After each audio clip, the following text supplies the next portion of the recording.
Welcome to Damu Kiwe Conversations. Where's? We got the content. Hey, hit that mother like button on your way in. Shout out to all the friends on Clubhouse right now. Y'all make sure y'all share 3 times. Get us to the top of the hallway. Let them know that we up in here with no games to play. But we gonna get to this dough. And if you didn't know, we got the Keyway Pop Store in the building. If y'all didn't know, we got the Keyway. Hey, look, man, y'all hit that like button. Get up in here because we got the content for you. Luce Coochie Ashley. We told y'all he was a rat. We told y'all about these exposers. We nicknamed them the Debriefers. We put together a YouTube team titled #ETE, Expose the Exposers. #ETD, Expose the Debriefers. Salute to Active Chuck, salute Deuce M, salute to Yael, salute to the chat, #ETE, #ETD. Beaky Mac been here. Beaky Mac know exactly what the hell been going on. But y'all didn't listen to us. Y'all were entertained by a slow bus because he said, sweetie. And y'all just put all of that to the back. Y'all didn't even care. What does that say about a lot of y'all? You know what I'm saying? This dude has actively been working since 2007. You know what's crazier though? I mean, listen, bro, you can't make this shit up.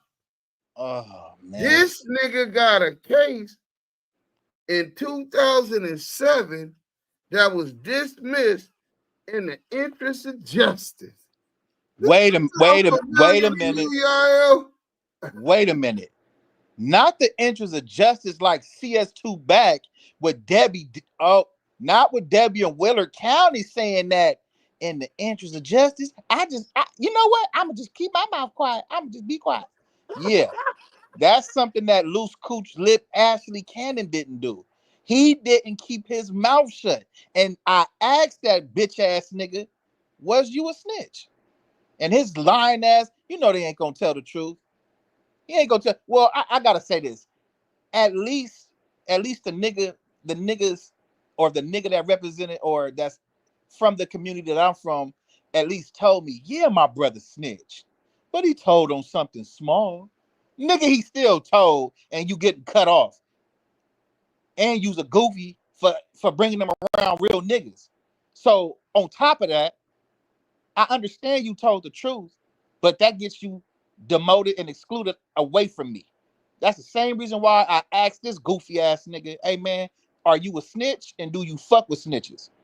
The truth shall set you free. It'll be free. You will be free of me. You won't have to worry about me, brother, because I won't be fucking with you at all in no shape, form, or fashion. But the nigga lied. And now we're going to get to that paperwork because guess what? We got the receipts and we got the content. Oh, it's nasty work. Hey, Lady Fino, salute. We dropped. Shout out to Kid the Barber. You already know what it is. Bro, go ahead.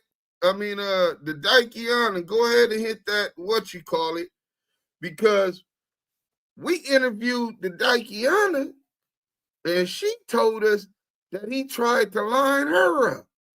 Hit that like button coming in, man. Lady Fino, he tried to line her up, bro. Salute, Memphis, District 13 in the building. Salute. He tried to get her to take some money from some people that she had nothing to do with, and she didn't bite, luckily, because them people went to jail that night. Papa Dirt, salute to you. Salute to the Damu Kiwe Conversation family.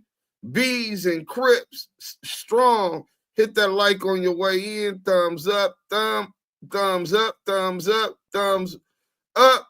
B Crips, Bees, Crips. Huh. I should make a gangbang song just called Bees, Crips, Bees, Crips. They gonna have us on a long indictment for making that song. We got a super chat, Yael. Oh man, we got a super chat. No, I'm right here. We got a super chat. Oh, we got Iceman Vamp with the $5 super chat. Whack and Lucy, the IOJ crew. Oh my gosh. Interest of justice. Interest of let's get IOJ crew in the chat, please. Respect Iceman Vamp. Anything and everything that is given to the Damu Kiwe conversation is highly appreciated. Salute to you, your family, and your tribe. Iceman Vamp, y'all. In the interest of justice crew. IOJ crew in the chat. Y'all know that's where it's at. Yeah, that's some nasty work. I never had even heard of the IOJ. But look, G said, Deuce, tell them, GD folks. Shout out to the folks. Shout out to the moles. Shout out to the peoples. The Rookins, Vice Lords, the whole 5. Shout out to the whole 6. Latin folks, Latin kings, under the 5. All them brothers that stand in resistance as the last samurai class of resistance against this government. The Bloods and Crips and them organizations I just named are the only ones amongst our people that will say, fuck the police, because they don't give a fuck about their laws. All of y'all already been broken. Y'all cool where y'all at. Submissive. Nina 13, what's the deal? You know what I'm saying? But look, we got a lot of people. Let me get in here real quick. So it's true, Luce right. Man, don't block me, cuz. That is look, is pork pussy pink. You know what I'm saying? It's pork pussy pink. You know what I'm saying? Salute y'all, Steffi Weffy. Salute to the Damu Kiwe Convo, Deuce and Yael. Red Heart, Blue Heart, Chucks, Mods, Chat, salute, run it up, support the fellas. Thank you, Steffi Weffy, the beautiful Steffi Weffy. Damn, don't block me, cuz have you heard Touch $1 Million? Yael, knock on front. That's my shit. Shit, Big T say salute to Deuce and y'all. Little bit, what's the deal? A little bit in the building, Deuce Sims and Yael. Salute to you, Big T say Luce Custer on 5-5 clear. Luce Custer. Las Vegas Freedom News. Yay, homies, Deuce and Yael, real ones, no doubt. That's a fact, bro. Gold diggers, what's happening? Hashtag ETT expose the truth, man, and shame the devil. You know what I'm saying? I'm receiving death threats. Oh, yeah, salute to my homegirl, Tayon. Welcome her son home. He just got out. That's the one we interviewed from NHB 20s. The young homie, Abang. That's her son. Didn't know that was her son. That's my sister, bro, my close homegirl. I'm receiving death threats. Oh, he's CS2 back. Yeah. CS2 back, 600 and Luce knew each other were rats from day one. That's a fact. You know what I'm saying? Luce almost been working as long as Whack 100. Hey, that's a fact. And now hey, Deuce Sims and y'all didn't end up too bad. We weren't too far off and was pretty accurate when we been talking, dog. Hey, we told them, bro.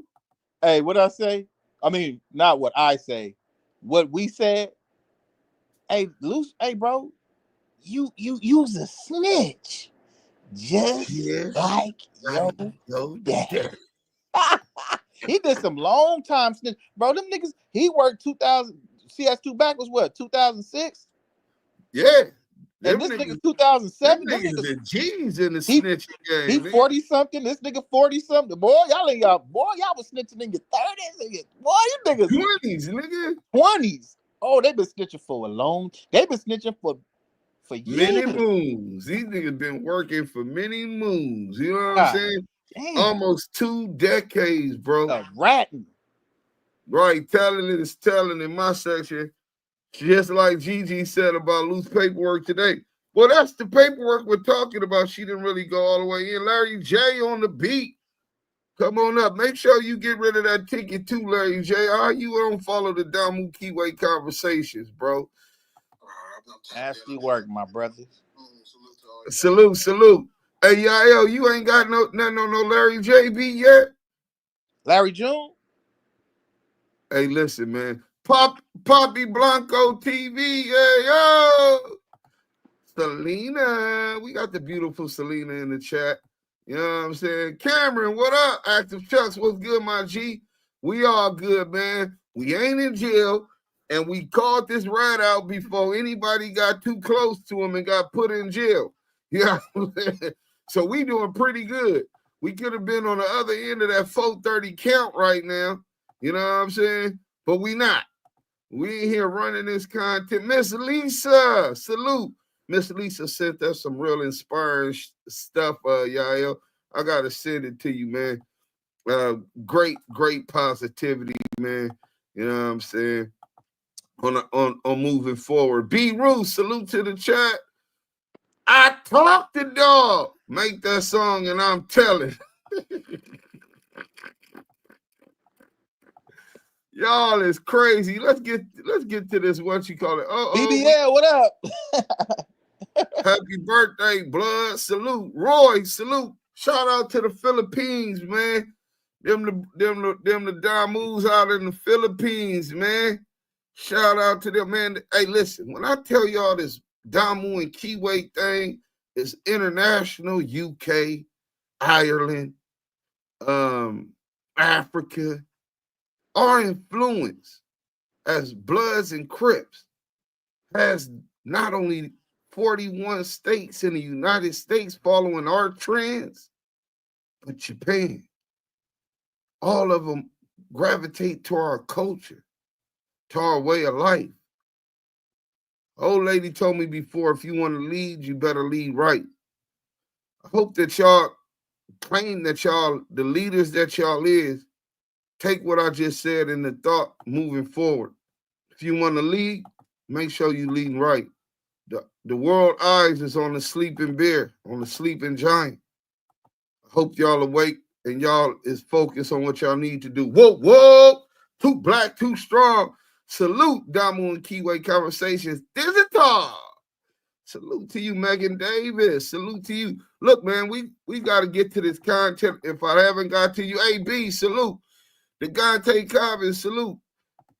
If I haven't got to you, apologies. We'll be going through the chat. But we want to hurry up and get through this paperwork so it don't take all day because we got some videos and we're going to take y'all back because we told y'all he was a snitch just like his daddy. People versus Termaine Williams. I just took a painkiller, so my wisdom tooth pain kind of subsided a little bit, y'all. You know what I'm saying? All right, pull up the biggest perk killer. All right, here we go. So, y'all don't got to believe us. You know what I'm saying? Here go the case summary. There go the case number. This was pulled up 5/6/2025. You know we pulled this up today. Can y'all see it? Make sure y'all can see it. Let me blow it up a little bit so that I know my eyes ain't that good. Oh, wow. Termaine Ashley Williams. Y'all know who Termaine Williams is, right? Case type felony. Case number FVA 70-1997-1. Right? Filing date December 12, 2007. That's the day they actually filed the case. Case status, pending adjudication, court location, Rancho Cucamonga. Cucamonga cracker killers. Y'all remember Friday after, was that next Friday or Friday after next? That was next Friday, right? Cucamonga cracky killer. This is all of his aliases. Tremaine, Ashley. T-Main. Is that T-Main? Yeah, T-Main. I guess that's his training name. Oh, there goes some more names. They got more names. Williams, Termaine, T-Main, Termaine, Ashley. So the people of the state of California, and then you get into this, you have 8/9/2011, certified copy sent, certified copy of prior sent to Central DA's office, 8/1 letter received, comment letter dated 8/1/2011 received from Central DA, copy request, subpoena records destroyed. Whoa, whoa, whoa, whoa, whoa, whoa, whoa, whoa, whoa, whoa, whoa. When do they destroy records? When, I mean, I know things get expunged. I know jobs can't look into it if it's expunged, but to be destroyed, that's well, all it takes is to have like an officer that has access to the evidence room, you know what I'm saying? And to these computers and to destroy them, you know what I'm saying? So because you're working off the case and they don't want, you know how CS2 back dismiss in the interest of justice. Like we can't get the day he was subpoenaed, we can't get the minutes, we can't get the stenographers typing to understand exactly why it was dismissed in the interest of justice. right. That's kind of like what they do once you done worked it off. They don't want anybody to do any kind of digging deep and to find out that you had this case and get the questioning like, well, how did these cases disappear? You know what I'm saying? Damn. So, and the crazy thing, certified court reporter, what a coinky dee. The court reporter in his case name was also Debbie. Wait. Go, let me see that. Where is that? Right there, DG. Hold on, DG Debbie Gordini. Wait a minute. So is Debbie a famous court reporter name? Two famous court reporter names. We 2 for 2 for the Debbies. Hey, shout out to the Debbies that's that's holding it down. The Debbies is holding down. Another Debbie and another interesting. I'm just gonna keep my mouth shut. Right. Proceeding. All right. Present Attorney General Registering Defendants President's waive. Proceedings. Action came on for post disposition hearing.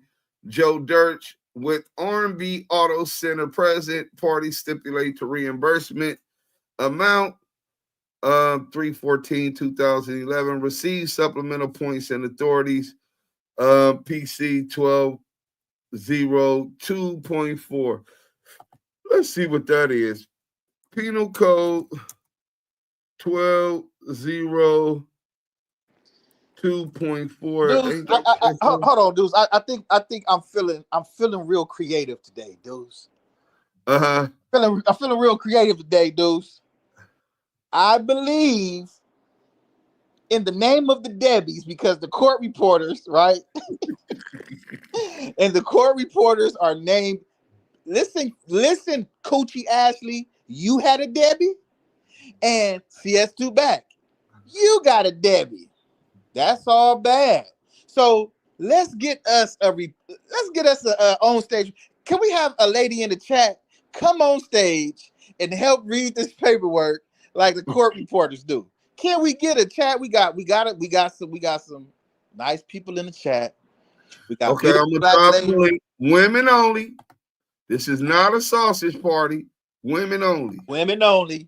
I think because you know what, dudes, the Debbies is being we 2 for 2 for the paperwork. So I think we gotta get us our own Debbie. You're not gonna be named Debbie, but in the world of content today, you will be our Debbie on stage. So who would like to be our Debbie? We got the Debbie from LA, and then we got the Debbie from Wheeler, Texas.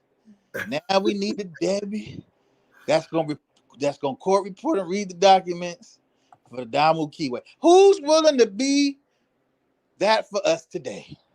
Can we get a volunteer? Well, I dropped the link.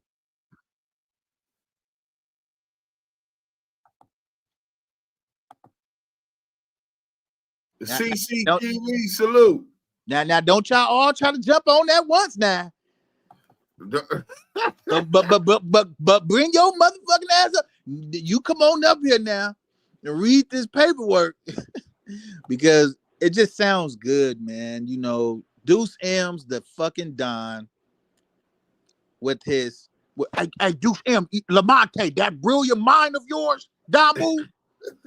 hey, that mind. That mind right there. Give that mind a chance. And if it's anything, and I mean anything I can do to get around or through these obstacles. Around. Debbie, come on, chat. Y'all better like button. They take it too long. CCTV Media Network. Salute the Deuce. Y'all and the whole Damu Kiwe team. Hey, man, salute to you, CCTV Media Network.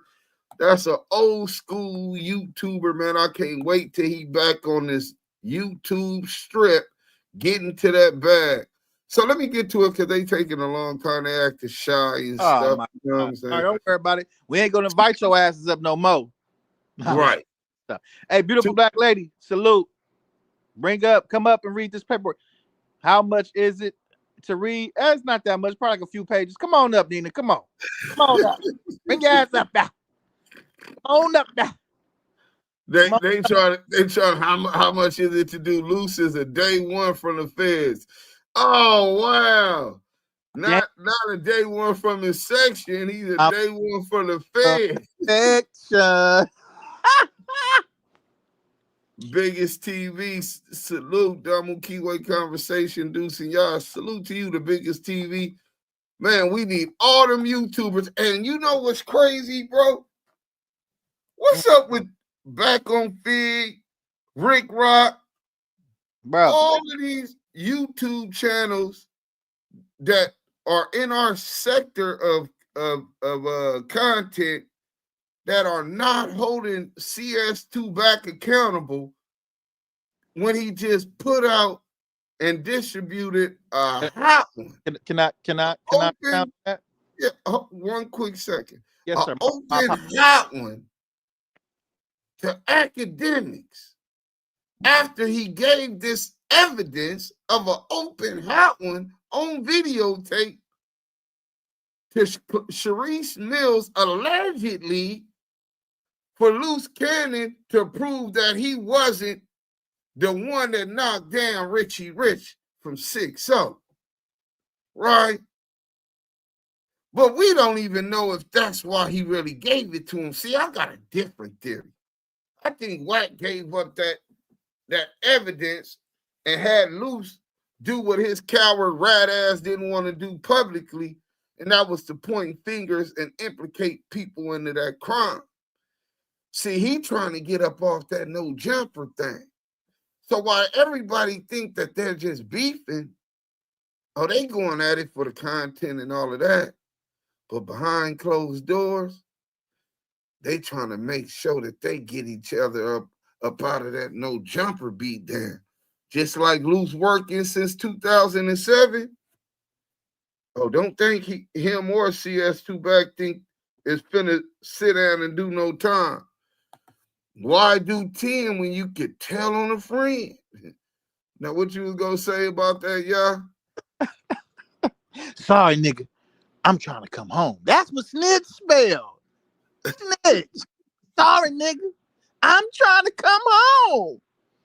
But in the case of that, let's get to the first question you asked. How come these other YouTubers are not holding CS2 back accountable for sending a alleged tape of a alleged unaliving through a federal system in the phone And nobody's holding him because, you know, first off, it's content, correct, dudes? This is content, right? Yeah. They run content on everything else. I'm calling out back on Fig, Compton Rick Rock. Well, you know, I'm not surprised that they're not doing it. One called the nigga his brother. The other niggas be letting them call him they call him ain't no rat ass nigga like this nigga ain't my brother. And I will never call this nigga That nigga name is CS2 back. And for anybody co-signing that nigga, you gotta be a fucking J-Cat. You gotta be a J-Bird. You know what a J-Bird is? It's like J-Cat activities with a bird brain. So you add that together, you a fucking J-Bird, my nigga. You sitting here co-signing this goofy ass rat ass nigga, homie. Don't you ever in your motherfucking life compare yourself to me, nigga. Don't ever compare yourself to me. We are not the same. They not like us. They not like us. Nigga, straight like that, nigga. Keep your asses over there with that J-Bird mentality, my nigga. Because only J-Birds co-sign snitches. Nigga. Real men of moral statures and understanding and principle, we don't do that. Because we know what that shit is, homie. Coward activity. But nevertheless, dudes, like you said earlier, he sent that to get up off that no jumper beatdown. On top of that, it's a third party snitch because he sent it to Mills. What's her name? Sharice Swampwater Mills. Sharice Swampwater Miss Piggy Mills. Right? Facts. You sent the tape to her because her loud mouth, obnoxious ass, annoying ass, always running her fucking dick suckers. She gon', oh baby, me want to send you fake Jamaican accent having that. Me want to send you the video. That's so weird ass. You's not Jamaican. You whatever. You sent her the fucking shit because you know the loudmouth bitch, the content thirsty, horny for content ass bitch. Well, first of all, not only is she horny for content, this lady is a civilian, bro. So why is you getting a civilian some documents and evidence of some gangster shit? You know why, dudes? Because the civilians can do whatever. That's a gray area scapegoat. You know what I'm saying? She could do what she want to do. Pyro. If she want to send it to her nigga, she don't send it to her nigga. You know what I'm saying? He's a conniving snake ass rat ass snitch, and he's a weasel. He's a wise weasel. You wise weasel ass wise weasel wacky. Wacky the wise weasel. Put that in the chat. Wacky the wise weasel. That's what you is. But at any rate, he sent that shit to her, knowing damn well she gonna send it to him through a federal line, and them motherfuckers gonna pick that shit up, bro. Luce and all these goofy ass YouTubers talking about something. Oh man, it's just content, and I ain't got a dog in the fight. Let me tell you something, bro. You don't bring snitches around. Same niggas, bro. If some work came up on us, or I did any kind of faulty shit or had any smut on me, these same weird ass niggas not covering that shit will be flaming our ass up. Niggas is weirdos, bro. Nigga, them niggas, bro. We the only motherfucking podcast that had these bitch ass YouTube niggas with a whole panel of YouTubers protesting and blackballing the Damu Kiwe Conversations, saying that we couldn't be the voice of the culture because Deuce M's recorded Brick Baby. Well, first of all, I don't know how to record. Second of all, I took the hit for the team for recording them and let y'all niggas think what the fuck y'all wanted to think. Because first of all, Brick Baby was a part of Damu Kiwe Conversation. Second of all, me and John Gigi called Brick Baby to get John Gigi on No Jumper with his new video, right? When he called, he brings it up and said, "Did you hear that Whack is waving the white flag?" I said, "No." Said, "Nigga, you supposed to record it the content." He said, "Well, nigga, we can record right now." I said, "I gotta get my YouTuber on." Once him and John Gigi finished, I call him back. I tell him, now act like you don't know we recording since you trying to keep it copacetic at No Jumper. That's where you work at. And he don't give a fuck. Fuck it. That's what happened. And they created a whole Bro, you got Dale being interviewed. This nigga was caught pimping on minors. Chomo. Caught. Not accused. Right? You got Marley Marl. Bro, some of the scum of the earth. CS2 back, the way that he addressed black women on Clubhouse, even that buff, muscular, masculine thing that he laid up with every night. Nobody has put together anything. Charleston White talking about he great white women. All of y'all cool with all of that, but y'all put together a panel to protest against the Damu and Kiwe Conversations being the voice of the culture. But these niggas ain't got no problem protesting against us. But they cool with all this fuck shit these weirdos got going on the internet.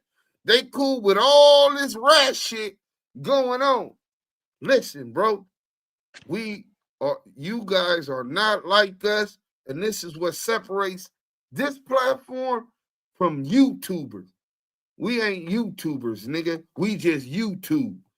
Hey, stand on the media. Salute. Let's get back to the content. So, Deputy Attorney Brian Chan presents Attorney Wright Greg Lester, President, Defendant, President, Custody. A lot of all of this department, a lot of all of this stuff is for probation violation, etc. Right?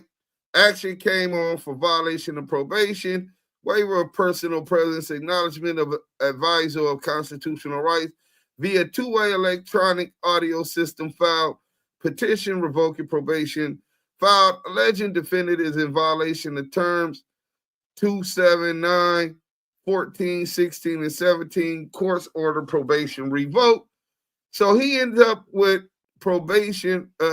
They revoke his probation, hearing date, all of this stuff, right? This is all basically repetitive about the hearing, and he's supposed to be going to court all of these days for probation hearing and all of this. So you're like, well, where does they talk about the actual crimes that he was, you know what I'm saying? Look, case custody, probation. We're 8 pages in. You don't see anything about the crimes yet, right? Court hearings. He's definitely having a lot of court hearings. So if you're ever in the county jail and you see somebody always going to court and they don't, and they got $1 million bail, and you wondering like, why are you always going to court, bro? You in trial or something? Well, one of the reasons be the same as what CS2 back doing. I mean, Luce Coochie Ashley. So here we go. Page 11 to 33. Court has read and considered probation officer's report. Defendant waives formal, Richie Rich, my bad, King. I've just looked in and seen you down here. Let me get you right with your bean. Shout out to the Booby Trap on Clubhouse, man. You know what I'm saying? On motion of the people, which means the state, this county, has dismissed pursuant to a plea bargain counts 1, 3, 4, 6, and 7. Order dismissed. Reason 1385 PC. Yael, are you familiar with Penal Code 1385? Penal Code 1385. Motion of pursuit plea bargain. Oh, a plea bargain? And they dismissed all of these cases. Gosh, bro. And I'm gonna let you know what all these charges mean later. Hold on, this is page what? We can get to it right now so everybody will know. And then we're gonna get into what 1385 PC is. Why did they dismiss all of these charges? The state dismissed them, right? So we gonna go all the way down to the cases that the charges that he was facing, and we're gonna go back up to 1385 PC. Because 1385 PC, for those who don't know, is in the interest of justice. Oh yeah. Dude, This nasty work. Yeah. dude just made me sick to my stomach, bro. Who? Ah, boo boo. Oh, Hey, still on the media in the building. Text Gigi and ask her, did she get them incredible diapers? Ah, boo boo. Bro. So look, this nigga, bro, man, I'm so glad you didn't get jiggy with it after them niggas did that, what you call it. So look, here go the charges. So he had burglary, PC 459, right? He had and that was dismissed. He had PC 496 DA buy or receive stolen property, right? Not guilty. It was dismissed. He had all of these is from December 7, 2007. He had forgery, possession of somebody else's ID, pled not guilty. That was dismissed. He had another burglary, 459, pled not guilty. That was dismissed, right? 13, 12-7, you had PC 530.5, unlawful use identifying information. You got somebody else's identification unlawfully. That he pled not guilty, that was dismissed. You had 12-7-2007 470B, forgery and possession of driver's information or ID, pled not guilty, and that was dismissed. 12-7-2007, PC, Penal Code 664, Vehicular Code 1085-1A and through F, attempted auto theft. He pled not guilty. That was dismissed. 12-7-2007, PC 459, burglary count, pled not guilty. That was dismissed. This nigga judge is like the Oprah of judges, dismissing cases, nigga. Wait, dude, is this judge a woman? I don't know if it was a woman or not, but nigga. Dismiss. Dismiss. Dismiss. I'm gonna make a song called Dismiss. I'll be right back. PC 530.5A, unlawful use identifying information, pled not guilty. That was dismissed. And PC 470B, F, forgery, possession of driver's information ID, pled not guilty. That was dismissed.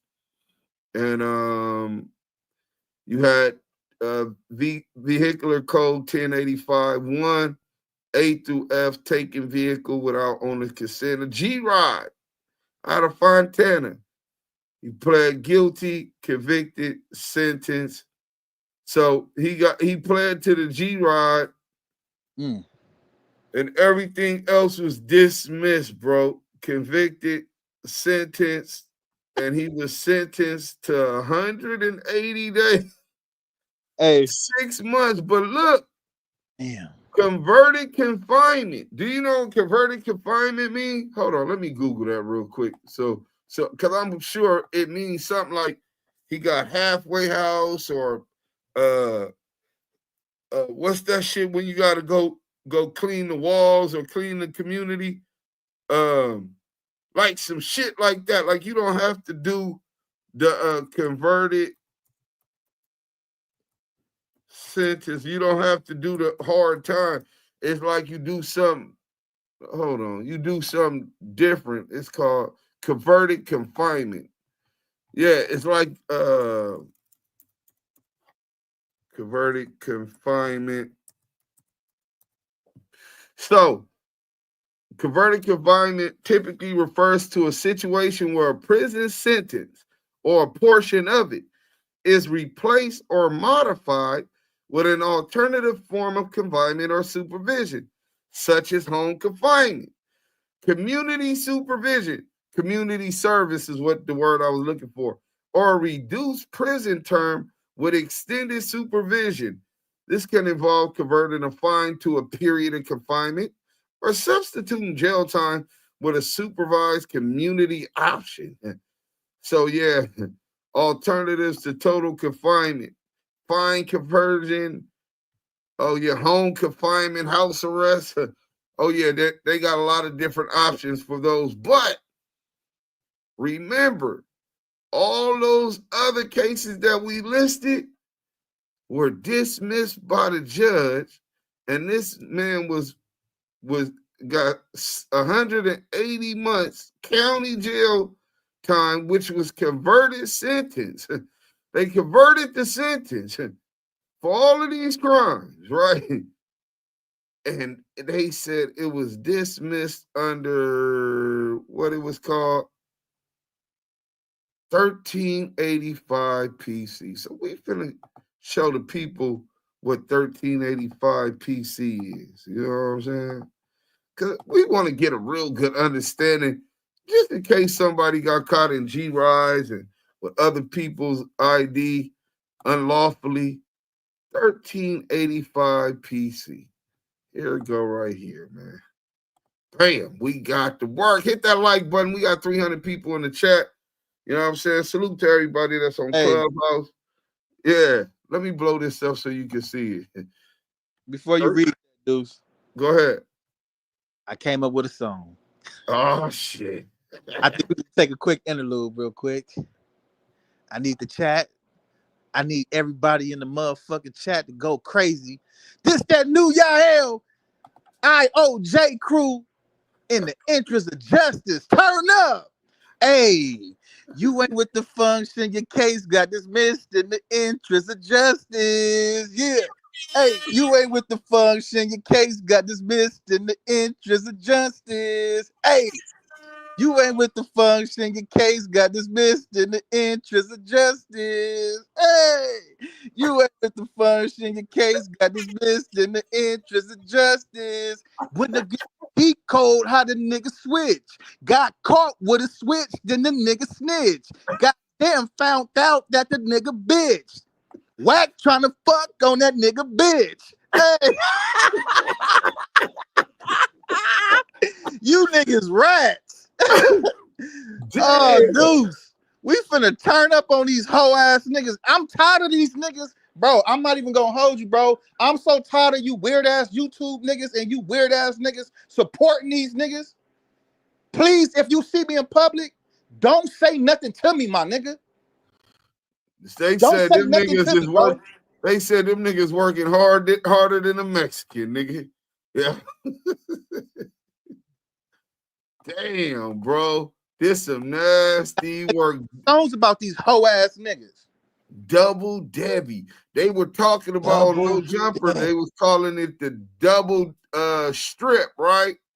The double strip when they get them butt naked. Bro, that wasn't the first dude he drew down on, and bro, dude got some kind of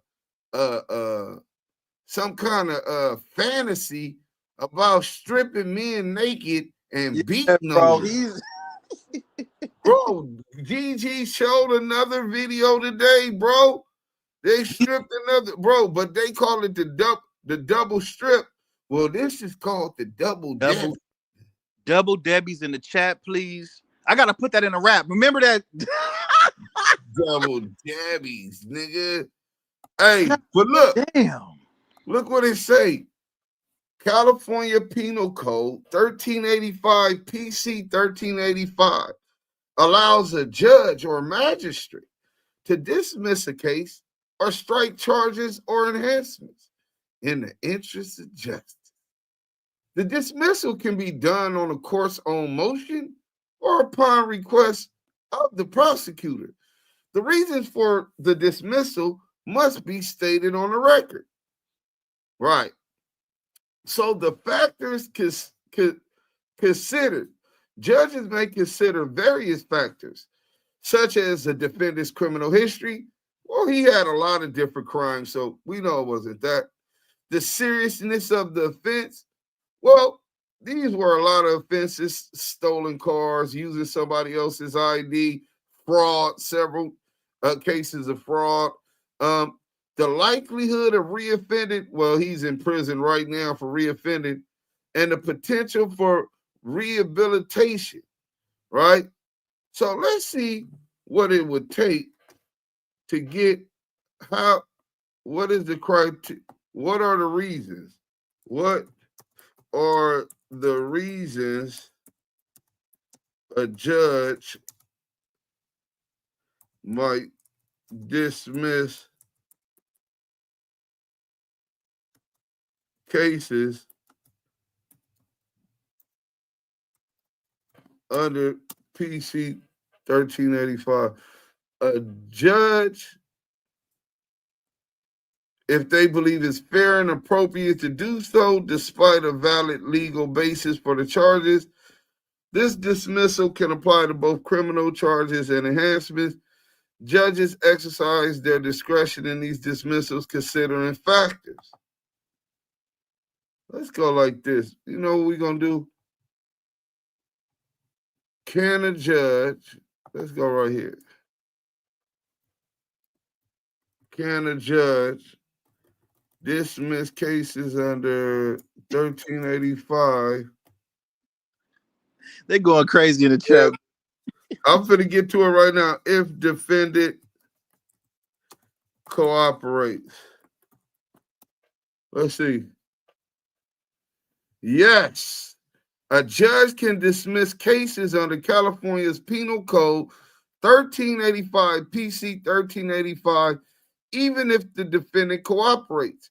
And the decision is within the judge's broad discretion. While cooperation can be a factor considered, it's not the sole determinant. The judge must also consider other factors, such as the seriousness of the charge, the strength of the evidence, and the defendant's criminal history. Well, we know the strength of the evidence was pretty extensive because his co-defendant pled out to 19 charges. His co-defendant pled out to 19 charges. So we know that it was extensive, and we know that he has a criminal history. Yeah, it's looking like cooperation was what they considered in this one. Nasty work, bro. All them cases. Let's get to it, BBL. We finna get to it. They on the deuces, Debbie. Lou, don't start that, Lou. Respect my brother in the chat. Dirty section in the bushes. Salute to the dirty section. Number 2, Debbie, stand on the media. Could one get court transcripts from Wax case? No. You're not going to get the court transcript from his sentencing. They made sure they destroyed that. But in this case that he was working, the records were destroyed. They subpoenaed the records and they were destroyed. More than likely, someone who had access to those documents, obviously law enforcement or some kind of officer, took it upon themselves to destroy some evidence in this case. What a strange case. Hope everyone having a good night. Stand on it media. What's cracking? You do the surgery prep during the day and at night, Deuce, and y'all come with the blazing stitches. Everybody talking about hello, stand on the media. Jeremy Armstead, 1,000%. Debbie Cakes. What, Stephanie? I know you ain't hating on my Debbie. My Blue Rent Squad, what it do? Hey, Papa, 600. They said women only. Going on the panel. Oh, the Crip cop in here? Fire hype, ever hype. We would never allow that police ass nigga on our stage again. Ever. After you done put my nigga in jail. Nigga, well, help to put my nigga in jail. Salute to y'all, homie. That nigga said the prosecutor said it at court. He said that's not true. We have me or my team have not talked with him about this case. But y'all talked to him, huh? But y'all ain't talked to him about none of this to do with this case, huh? That's what they said. Why the prosecutor ain't come out and say, well, we know that these dudes, Brick Baby is on this case, and he didn't test, and we haven't talked to him about we haven't talked to him either. Why you're not defending Brick Baby? Why aren't you defending Vay? Why aren't you defending the what those things, egg roll lady? All of these other co-defendants that's on the case, they're not defending, saying that they didn't talk to them and they're not cooperating, but they go out their way to talk about someone who just shows up at court. He's not there with the visit or in support of Big U. Then what are you doing here? He said, I'm here on behalf of the court. Nigga, this nigga talking about the DA cleared him. Remember White brought Detective Greg Caden and Reggie Wright Jr. to Clubhouse when I exposed the CS2 back paperwork? I liken that to that. Nigga, why do these niggas think the police can validate to us, the authorities, that they're not working with the authorities, nigga?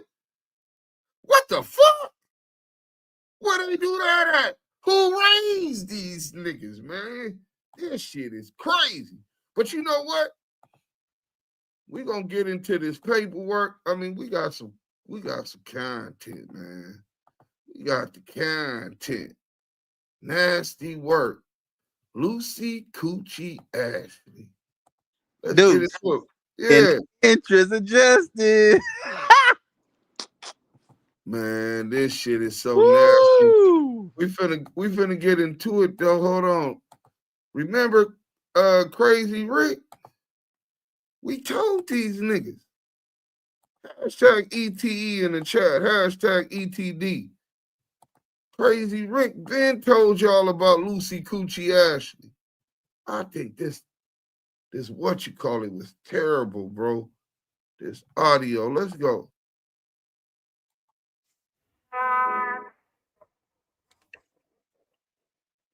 Free TV, the hottest content Yeah, in the homie. streets. Make sure you tune in, like, comment, subscribe. Get your mind right. You said Buck Adam? Yeah, B Adam. I see him. I see him. I just brought him up. Yeah. He know about Cud too. He got something to do with Yes, this. he does. Y'all can hear me? Yeah. What's happening, homie? Welcome to Smoke Free TV. What's happening? That's Buck Adam from Pomona. Oh yeah, what's your issue with Luce Cannon? Oh man, my phone kind of fucked up and fuck off. I'm gonna get back on there though, but you know the whole story Brick Baby was talking about you know the fake play with the woo wop when a nigga called the police with the fake money and all that. That nigga was there too, with me. Oh, so y'all the two niggas, and you said you got away. This one. Nah, it was about It was me, you, yeah, it was like 6 of us, huh? But I'm gonna be real, that nigga ain't no statute of limitation. That that nigga different. You feel me? Yeah. Okay. The way he put the police on the nigga, everybody fell back because it was like yeah, you ever seen a movie where motherfuckers get to work, look at the shit, and then as soon as it's good, motherfucker test, and then the police ram in. Nah, man. Nah, not no like power that. Type shit. Come on. Man. He trying to do some ghost type shit. Okay. Leading up to this, and we ain't gonna go into detail on that. Leading up to how did y'all end up there? He set up all this? Was it his okay. When Rick told you how he was living over there, he told you he was living over there, Rick brought me over there. And then I started chopping it up with the nigga, so the same nigga, Critic Cali. What have you? Your phone went out? I think his phone might have went out. Yeah, but the nigga the nigga, my buck over there do some music. He started chopping it up with that nigga. Then the nigga was talking about a play he had, and I was kind of skeptical still, but I was like, fuck it, if you want to fuck with it, let's go do it.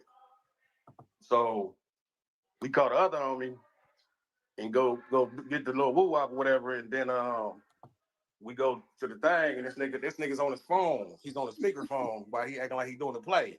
So he act like he in there scuffling on the phone. And then he run out with a bag in his hand and jump in the car. Like, come on, let's go, I got it. Like they try to get me. So then the nigga, you there, B? I'm driving home. The nigga dig in the bag and pull out the money and it say the shit on it, the evidence shit or whatever. I'm like, what the fuck? Hold on, what you mean? What it say on it? What you mean? It had the federal. He said it's a DEA evidence on it. What the fuck? Hey, I'll let y'all have at it right there. The money says DEA evidence on it, y'all. Damn. DEA evidence. Well, the receipts we just presented are the evidence why this nigga had DEA money and a DEA lawyer. Well, explain to them how you come up with this DEA lawyer. Where did you hear that term first? Who told you about a DEA lawyer? Oh, the DEA lawyer came from loose lip Coochie Ashley being on the phone with a fellow, whoever he was, and saying that the 60s had a RICO coming. And his DEA lawyer told him this personally. That's where I'm from. And I called Deuce and I asked him, how would somebody know a RICO's coming? And Deuce said, he's either working or he's on the case, right? And it turned out it was both. And the nigga's a W. We got a double Debbie. A double Debbie. You get a Debbie. Luce, you get a Debbie. Who's ready for the Debbies? Salute to Drew V, man. 504 Street Stories and Gangsta News Network. Salute, bro. Salute. Great update on the case. Great way to open everyone's eyes to the lies and bring in the facts. So free Big U. We're going to be running your content as soon as we finish with Luce Coochie Ashley. We definitely going to be getting into your content. But that's all we needed from that video anyway. Those who ain't familiar with the story, just Google Crazy Rick, crazy with a K. You know what I'm saying? And then we're going to get into this. So Luce been lying. He gets caught up. We can close this one with Crazy Rick. And let's go ahead and get to the next one, man. Hit that like button if you're just getting in. Show a little bit of support. Lies, snitches, and extortion. Luce Coochie Ashley. Let's get to it right now. 504 Street Stories and Gangsta News Network. Oh, let me make sure y'all can see this. Yeah, y'all can't even see it yet. Boom. Now y'all can see it. You know what I'm saying? Let's get to this. In California, but not all the pot shops that are selling it are. So the LAPD is cracking down on businesses selling marijuana illegally. Well, the city of LA has a new plan to crack down on illegal pot shops. Economist Tom Wade is live in Arleta, where unlicensed dispensaries are a big problem there. Tom? Council members are just trying to get creative in stopping this problem. They say the problem of illegal dispensaries has gotten worse since recreational marijuana sales has become legal. In the last 2 or 3 weeks, 3 people have been arrested or detained from the garden. Like, I think and then like 1 or 2 people had guns that got detained. So it's like some traffic stuff, kind of. Be cool, know what they say. Man makes plans and God laughs. Gotta be cool. God laughs. That's the best can a nigga do, right? Thirsty Apparently, according to Luce Cannon, him and Big U were there when it all happened. But see, y'all got to remember, Luce Cannon is playing the media. So, okay. Luce Cannon has really taken a more adversarial stance against you over the past couple of days. It seems like he's decided that he really wants the smoke.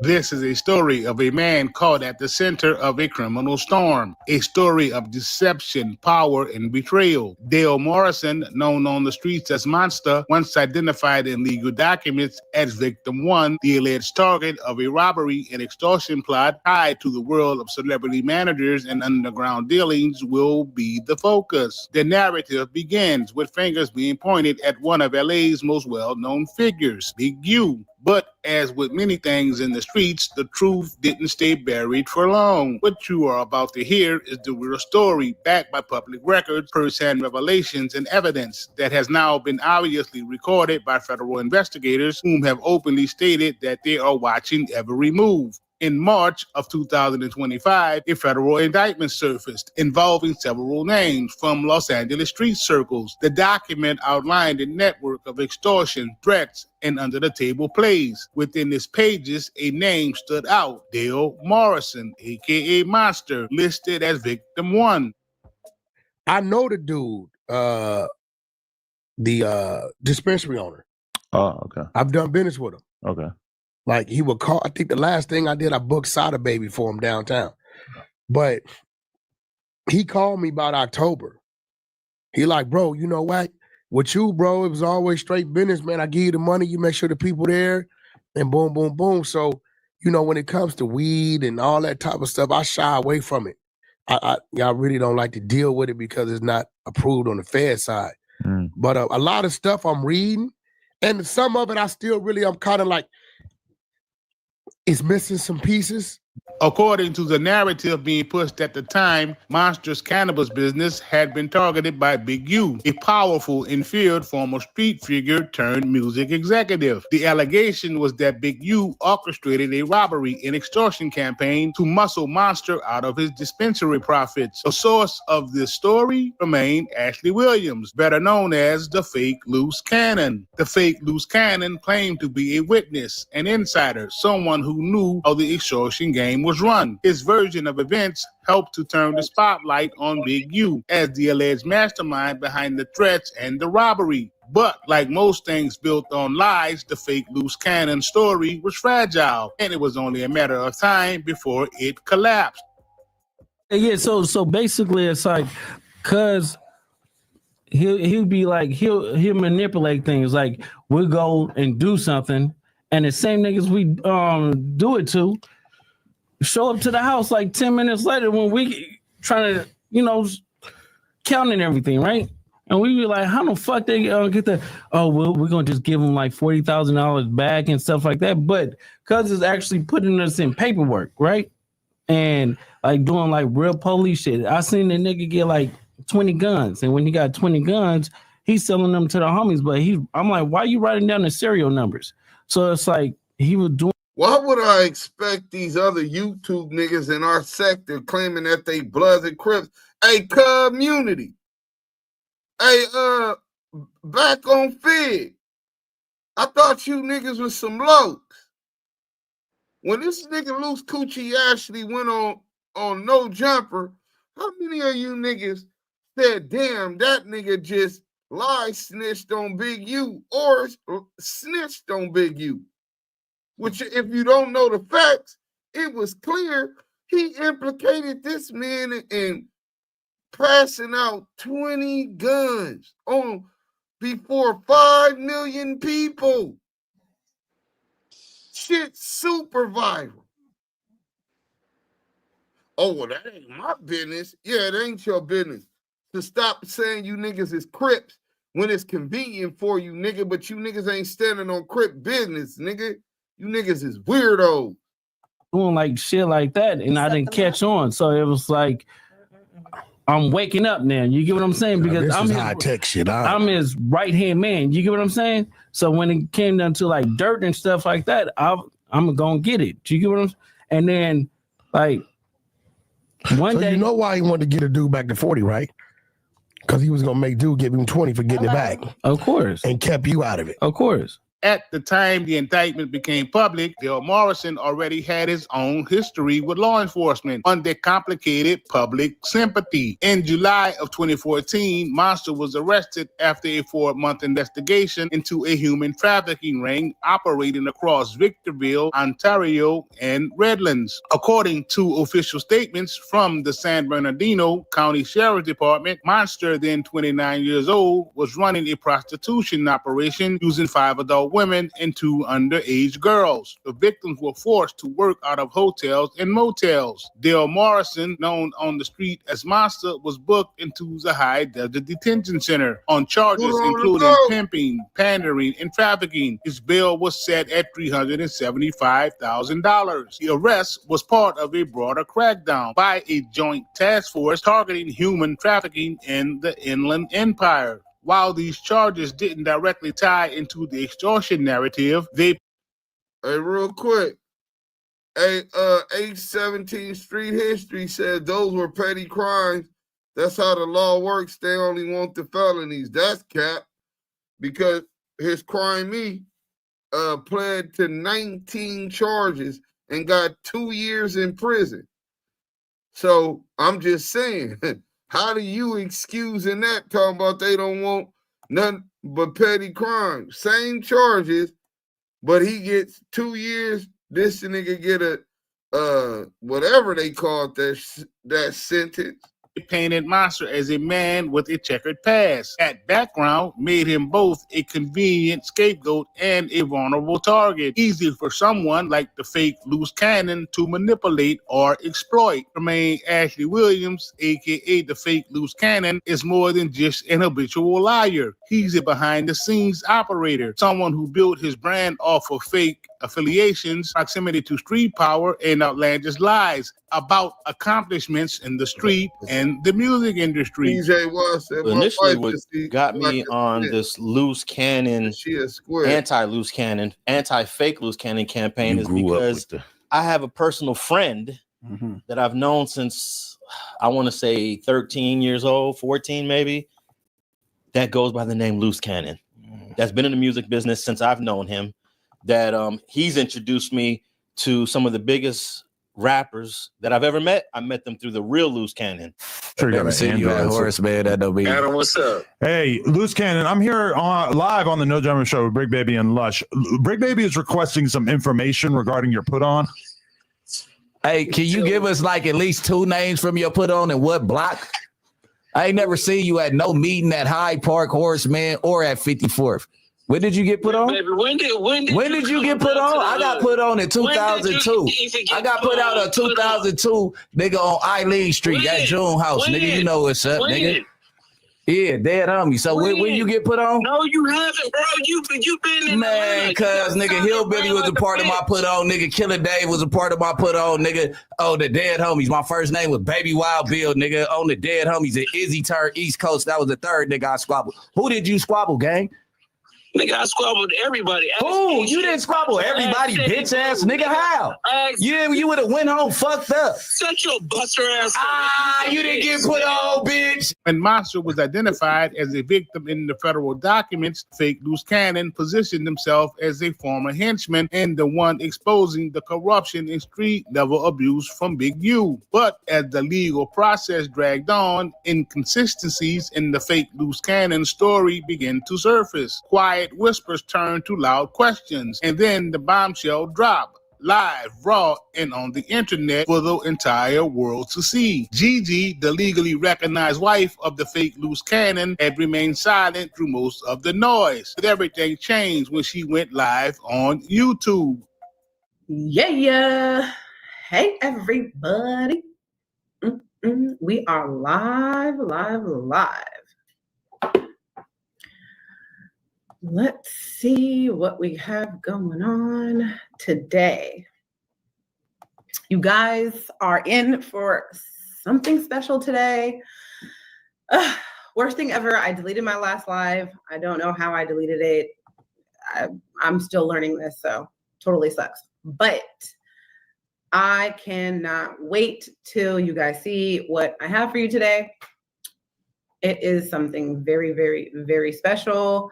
My name is Gigi. If you guys do not already know, with a calm but deliberate tone, Gigi exposed a series of voice recordings, text messages, and receipts that shattered the narrative that the fake Luce Cannon had been selling. According to Gigi, it wasn't Big U who had extorted Dale Morrison. It was the fake Luce Cannon himself. He revealed that the fake Luce Cannon had manipulated Monster, threatened him behind the scenes, and even orchestrated the alleged robbery that was later blamed on Big U. The story had been flipped. The accuser was the perpetrator. What made the video even...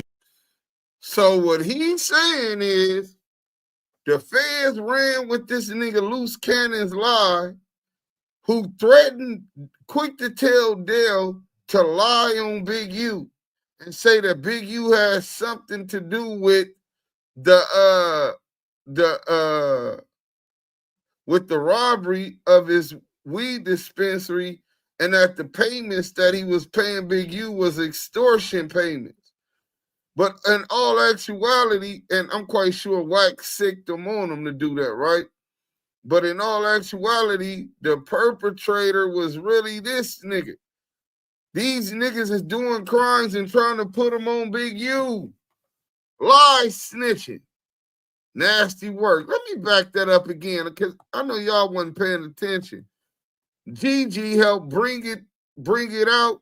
Listen to the cause. Cannon had been selling. According to Gigi, it wasn't Big U who had extorted Dale Morrison. It was the fake Luce Cannon himself. He revealed that the fake Luce Cannon had manipulated Monster, threatened him behind the scenes, and even orchestrated the alleged robbery that was later blamed on Big U. The story had been flipped. The accuser was the perpetrator. What made the video even more devastating was the documentation Gigi presented, clear evidence that supported her claims, phone logs, screenshots, and audio recordings. And that's why, Monster, when you did with the shit, you should have went to and fuck with Wack, because Wack and Wolf is on the same team. You get what I'm saying? And you went the opposite way. Nah, it was you that introduced me to Wolf. No, I didn't. Cuz already, you owe Cuz money, bro, and I paid that debt for you. No. I paid Wolf everything myself. I paid his money. I paid Pop's money. Listen, this nigga just said you owed him a debt. You owed him a debt, and you didn't pay. He said, I paid my debt, and I paid all of these dudes. So Dale is having money issues, borrowing money from people. Oh, this evidence gonna look real good for Big U when he's able to show not only did he have a business with this dude, but the business he got with the dude, this nigga is playing with his money and owe him money. So the payments y'all talking about were extortion payments, is a nigga over aggressive about getting the money back that was owed to him. Nigga don't play with my money. I paid Tubbs money. I paid everybody's money, and I made him like $500,000. I don't know, but the first time Wolf gave me $60,000, I paid him back $100,000. Then he gave me back, and I did it. I know the agreement. That was, I was late, but yeah, I paid everything. I paid. That's not why. That ain't I owe Wolf back there. Okay, but then why? You know, they go hand in hand, right? Well, I don't know what you mean. But when we did the shop, it was like, all right, this shop can make $100,000. They started making $100,000 a week. Here's why I started doing it. And then we said, y'all said y'all was gonna come through with like 50 or 100, but before we got there, I got locked up. So but you made a dumbass deal with Big U, because talking about he wanted $1,000 per day. You get what I'm saying? You made that deal, and then I came out and shut that down. Never had a deal with him like that. Nick. On 6-0, nigga, you came with that deal to $1,000 a day, bro. And I paid $1,000 for Mr. Lee's spot. We never paid. We never had a situation of the guys today. That's nothing. Shit, there was a time when we was paying the police downtown. There was a time when we was paying the police downtown. High number, yeah. That's that. But back then, making it. So that's why he was. I hope y'all caught that. Dale the long tail rat is saying when they were paying the police downtown, this case is going to be the case of the century. Police corruption, rats, lie snitching. This nigga Luce Cannon is the YSL Woody of this case. Nasty work. So we can make that again. Yeah, but the police, nigga, try to come in there and hit me with, nigga, a balance of like 50,000. I told cuz we ain't giving them shit. And but you had Big U in that shit, and you know it. You had niggas up there just waiting, doing shit and stuff like that. But then I turned that shit around, and then cause I felt like I got fucked because at the end of the day, bro, the police hit that shit after I tell them that we not paying them. Niggas were running out with product and stuff like that. So nigga, I turned that into $1 million lick. Neighborhood crib. You know what that was about. No, I ain't got no piece, no $1 million. I ain't seen $1 million. Because nigga, it was my take. You get what I'm saying? When the nigga try to play me, that's just how it is. I took a mines or whatever like that, and everybody else, I don't know.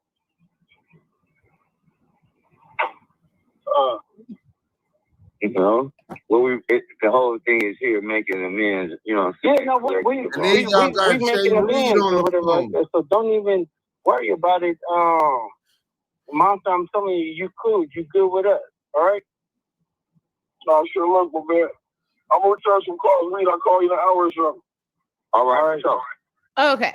So as you guys heard it for yourselves, Luce recorded this conversation. He's on the phone with two people, okay? And none of them are me. So for everybody out there who wants to blame everybody else for Luce literally talking to his victim, talking about his own crimes, you guys can stop. So you just heard, hopefully you guys screen recorded this or recorded this, and you can go remind Luce and his whole IBM team and everybody else. He talked about his own crime. And if you really listen to the recording, Luce said that he not only laid him down, he said that he talked to the police. He said he talked to the police and told the police that they weren't paying him. So you guys got to really listen to the recording. Luce detailed, okay? Mind you, if you also listen to the recording, he also said that everything was going fine until you involved Big U. So which tells you Luce was already at the dispensary doing what he was doing before anybody got involved. He literally says it himself. The live stream, however, did not go viral across the internet as it should have, compared to other misinformation being spread on this same topic. Whack 100, the man who lined up the fake Luce Cannon, would take to social media saying and doing anything in hopes of this newfound evidence would reach the feds, not to clear Big U. Instead, his intentions were to misdirect and clear his own name. That she went and got him my iPhone all right and tied him right to her iCloud. Everything he was doing, and this record his crimes, was going straight to her phone. He has no idea what that woman got over there. See, if you look at her little, when she do them little promo, little flash, if you pay attention to that, she's teasing him. Because in that, you know what's in those little promo clips that she puts up, Nisha? Different robberies. Oh, she good. Hey. Okay. Remember I told you. Pay attention to them clips and you're going to see choke all on the ground. You go see money. You go see and this forwards everything he does. like he did the no jumpers and whatever he was putting on the phone with her iCloud. So she's editing little parts of that wasn't what in her little crazy. clips. That was Right? Gail On her and Jay YouTube? Reed. Catch her YouTube or Instagram.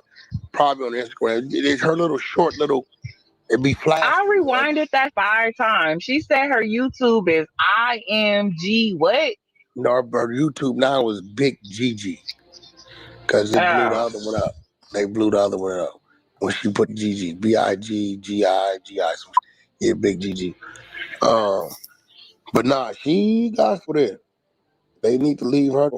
You can best believe you me that once the feds got wind of Gigi's videos, the narrative began to shift. The government will now have to reconsider what they once thought was valid evidence against Big U, who has been silent this entire ordeal. Big U now had an unlikely vindicator, the estranged wife of the fake Luce Cannon. If I were a betting man, I would imagine that federal investigators are now cross-referencing Gigi's materials, statements from both Monster and the fake Luce Cannon, as well as other key figures on the indictment. The truth is undeniable. With the support of WAC 100, the fake Luce Cannon had lied. He had created a false narrative about Big U extorting Monster, all while he himself was the one making extortion plays behind the scenes. If you are paying attention, you by now realize the bigger picture was this. Big U is no longer the villain of this particular saga. For Dale Morrison, aka Monster, the truth came too late to erase the headlines, not too late to correct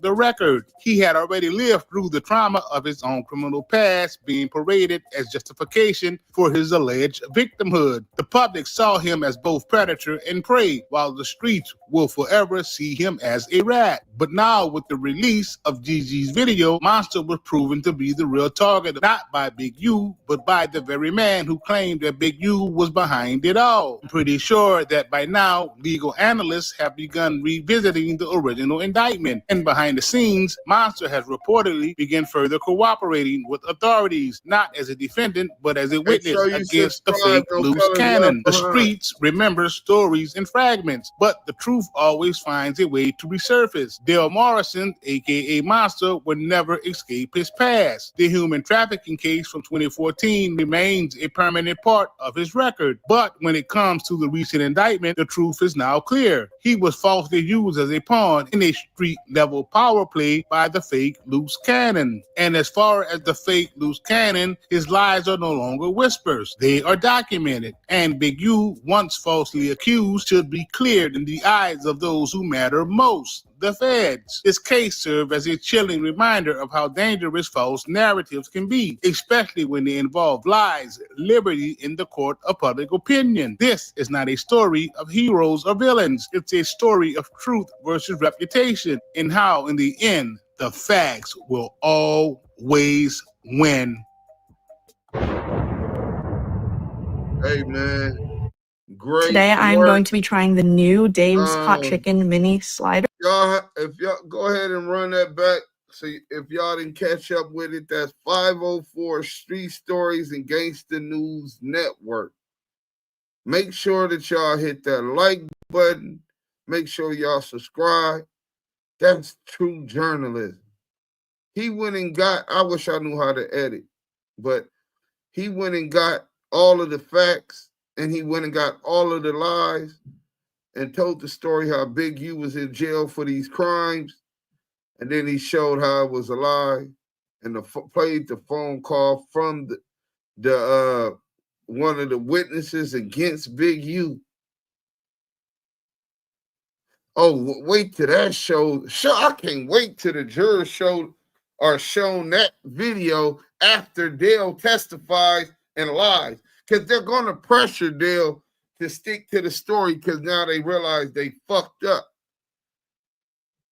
But how is he going to explain that? Who's going to believe this nigga who got his own RICO, facing a whole bunch of time in Ohio? Another case, and then he was charged pimping and pandering on 7 females. 2 of the females was underage. Nasty work, man. 504 Street Stories and Gangster News Network. You doing the Lord's work, brother. Salute to you, man.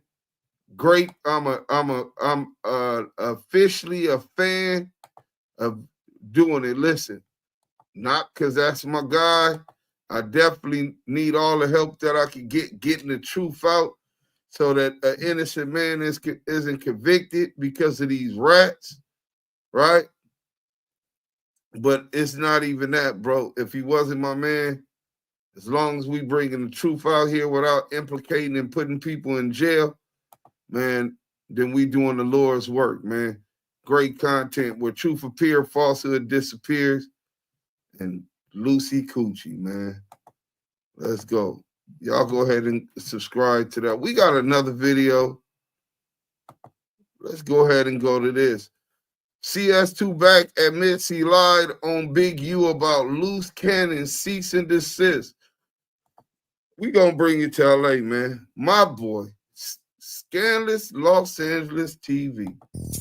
Welcome back to Scandalous Los Angeles TV, where we expose the exposers. CS2 Back's online federal assault on Big U has completely destroyed whatever credibility he may have once had.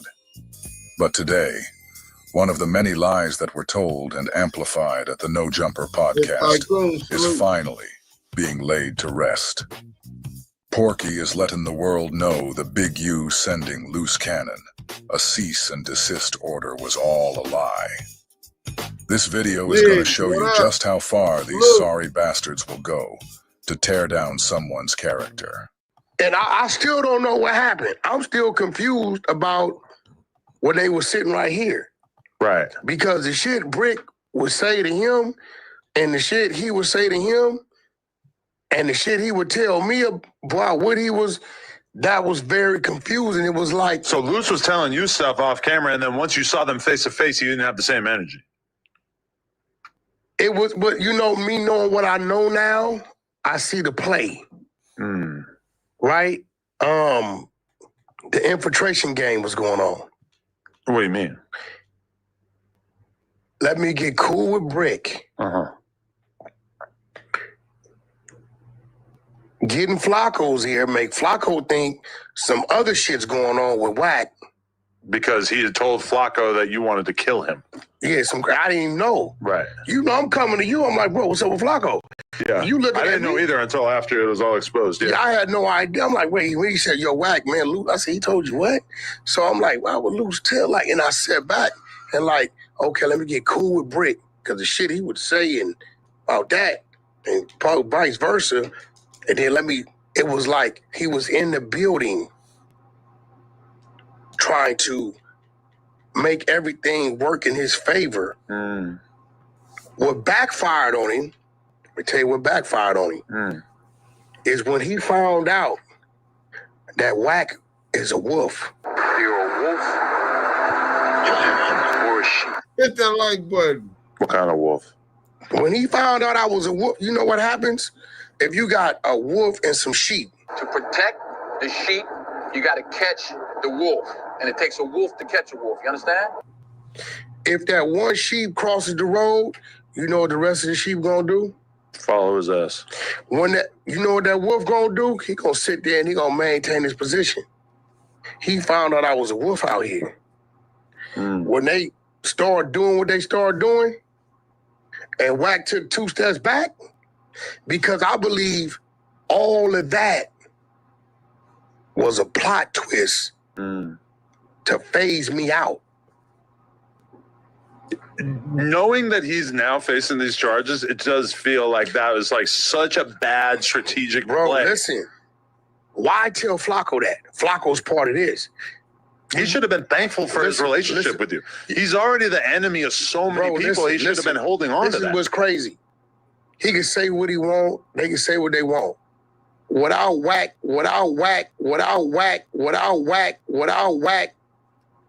sitting that man on the side of me and moving him around and going to do podcasts that I would never have done just to put the light on him. A CS2 back just admitted that without him, the world would have never even heard of Luce Cannon. And that all the lies, slander, and fabricated stories Luce told were only presented to the public because of him. Hater world. I would have never done that shit.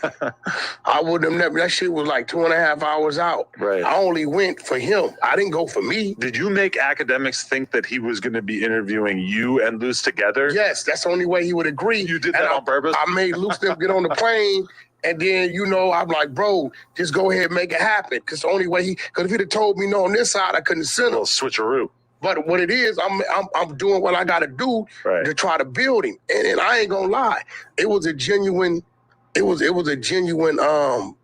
sincere part of me that like I'm a help him.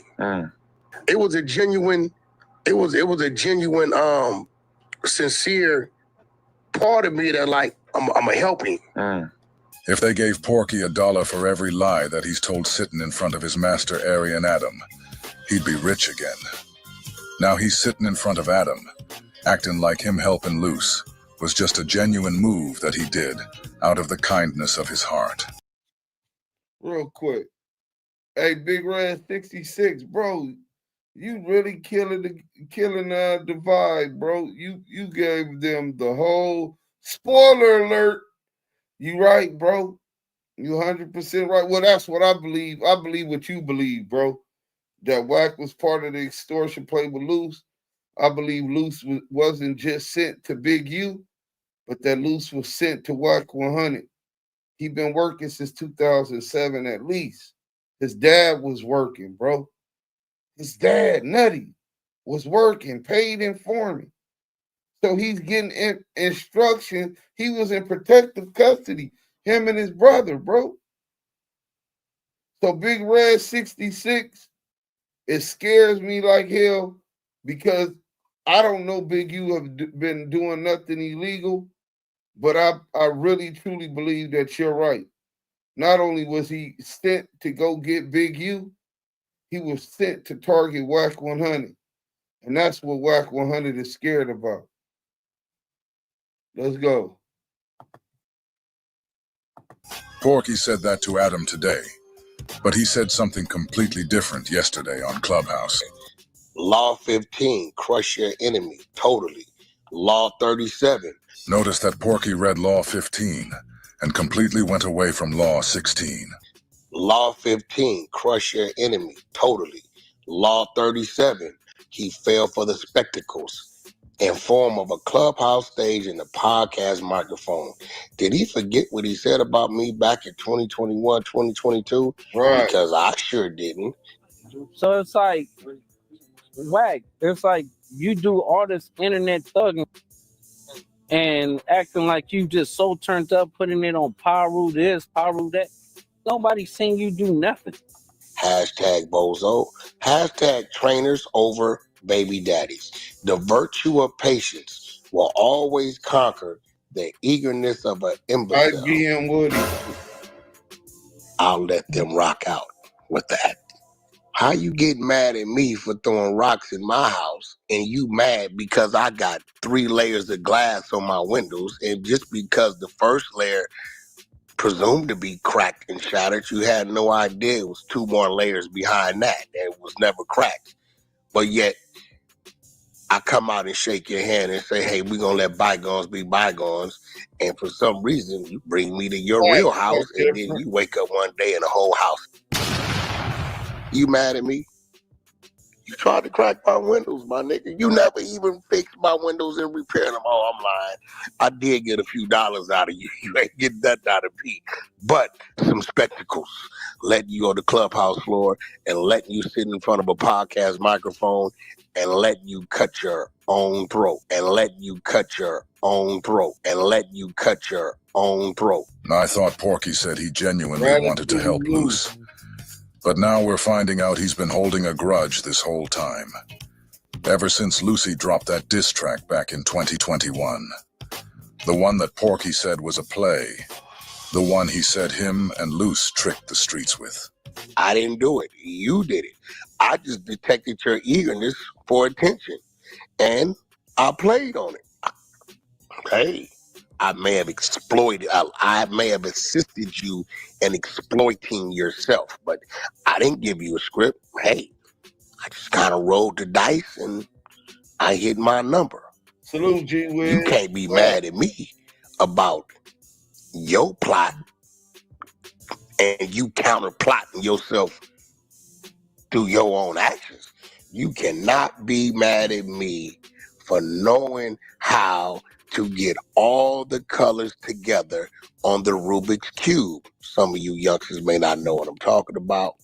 Some people in here may know what I'm talking about. Don't get mad at me because I can make all the yellows, reds, greens. Don't get mad at me.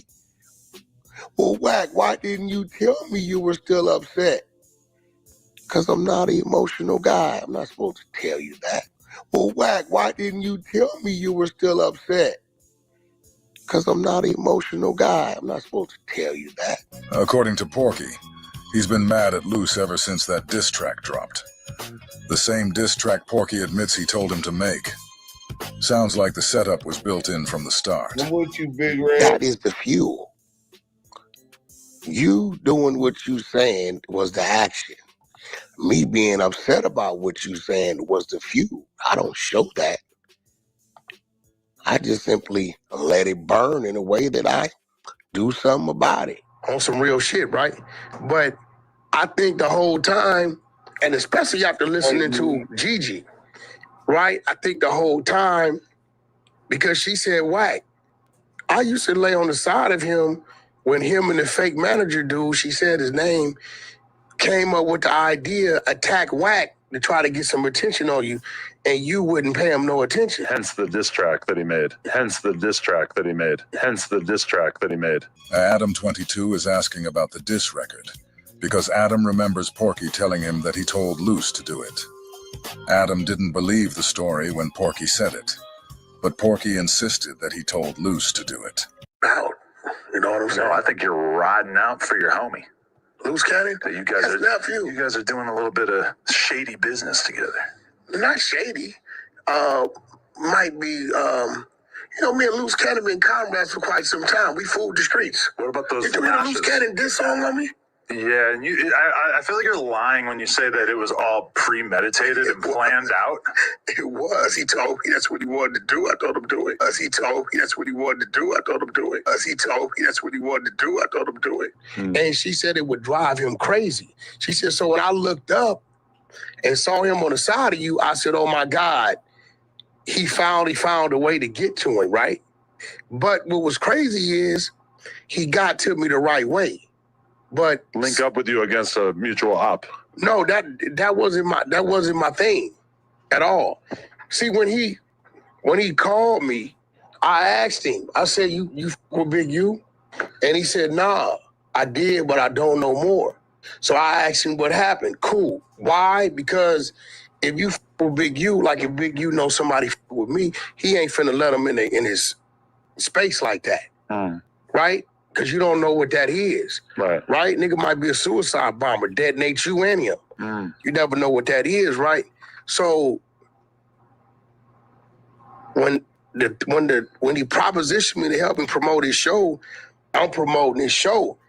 I had no idea about some of the shit he was gonna say. And as I'm listening to him, I don't know if he running his play. What's up, brother? Right? I don't know if he's running his play. I don't know what he's doing. Porky is sitting here lying, as always. He wasn't just some bystander. Porky was Lucy's handler. He knew exactly what Lucy was going to say. He even admitted that the information was too hot for him to present. So he brought Lucy to No Jumper to say it himself. But now Porky's acting like he had no idea what Lucy was going to say on that platform. Now that we know so much more about Luce Cannon, doesn't it seem exceedingly unlikely that Big U actually placed this phone call about Nipsey right before Nipsey died? Listen, I'm gonna tell you why I believed him at the time. And today, on my way here, Gigi told me some shit that changed that. Okay. Cease and desist come to you, right? Yeah. At the same time, he tells me Urban Flicks gets a cease and desist. Porky lies so much it's almost routine at this point. He's sitting there lying to Adam again. and Adam's just letting it happen. Porky told Adam that he received a cease and desist from Big U at the same time Lucy did. That's a lie, and both of them know it. The truth is, Lucy was supposed to release his Urban Flicks video on February 14th. But on February 2nd, he suddenly popped up with a fake cease and desist, conveniently stopping him from showing the world the clip of Big U allegedly predicting Nipsey's death. Adam, on the other hand, didn't receive a cease and desist until nearly a month later. This is just Porky doing what he always does, trying to cover up one lie with another. So I'm like, okay, cease and desist go to Adam to pull him down, talking about it. Then Urban Flicks gets one so they won't put it in the thing, right? So when I tell Gigi this, because Gigi said, well, why did you believe it? And I told her this, right? And she said, no, Wack, Urban Flicks did get a cease and desist, but it was from me, not Big U. Oh.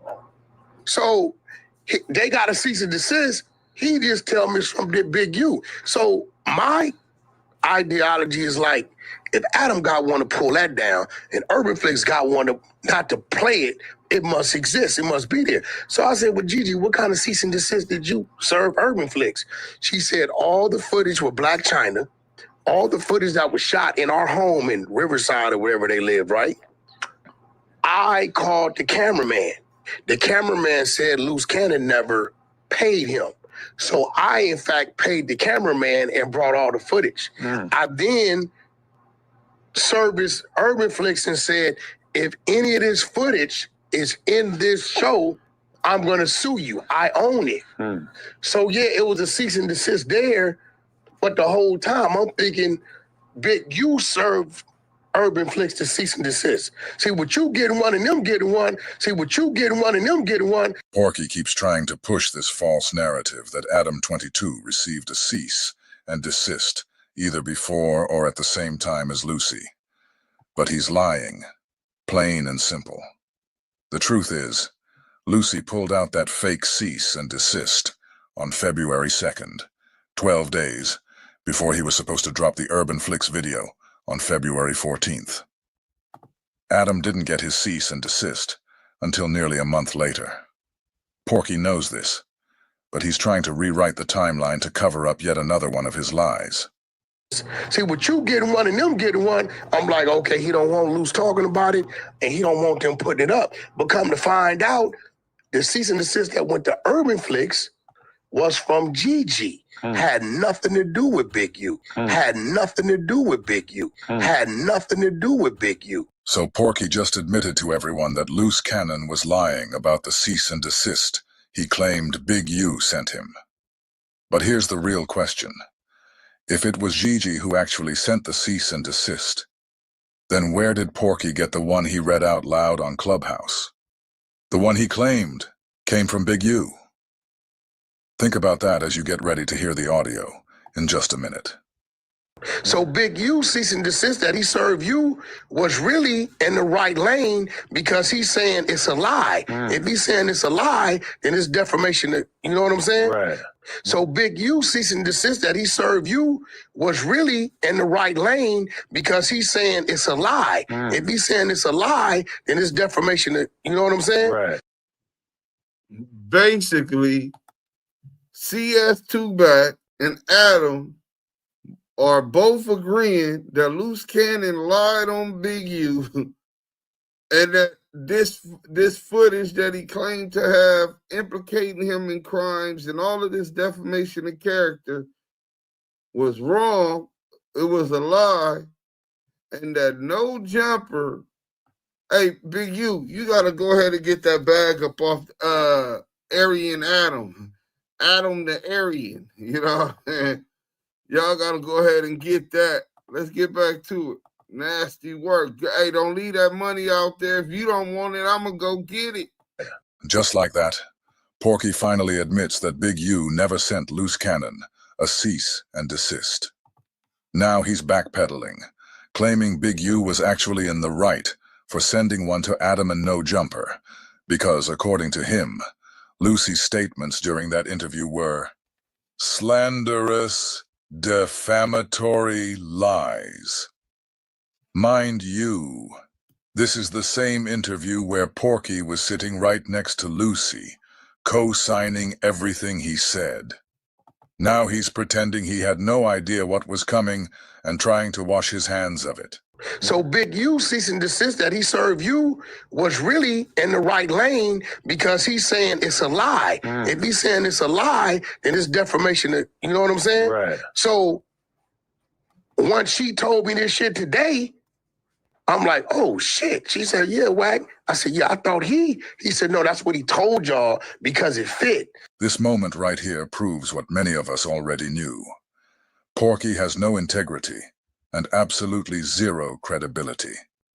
So let's rewind the clock and listen to Porky as he defamed, slandered, and outright lied on Big U, supporting Lucy's lie about a cease and desist.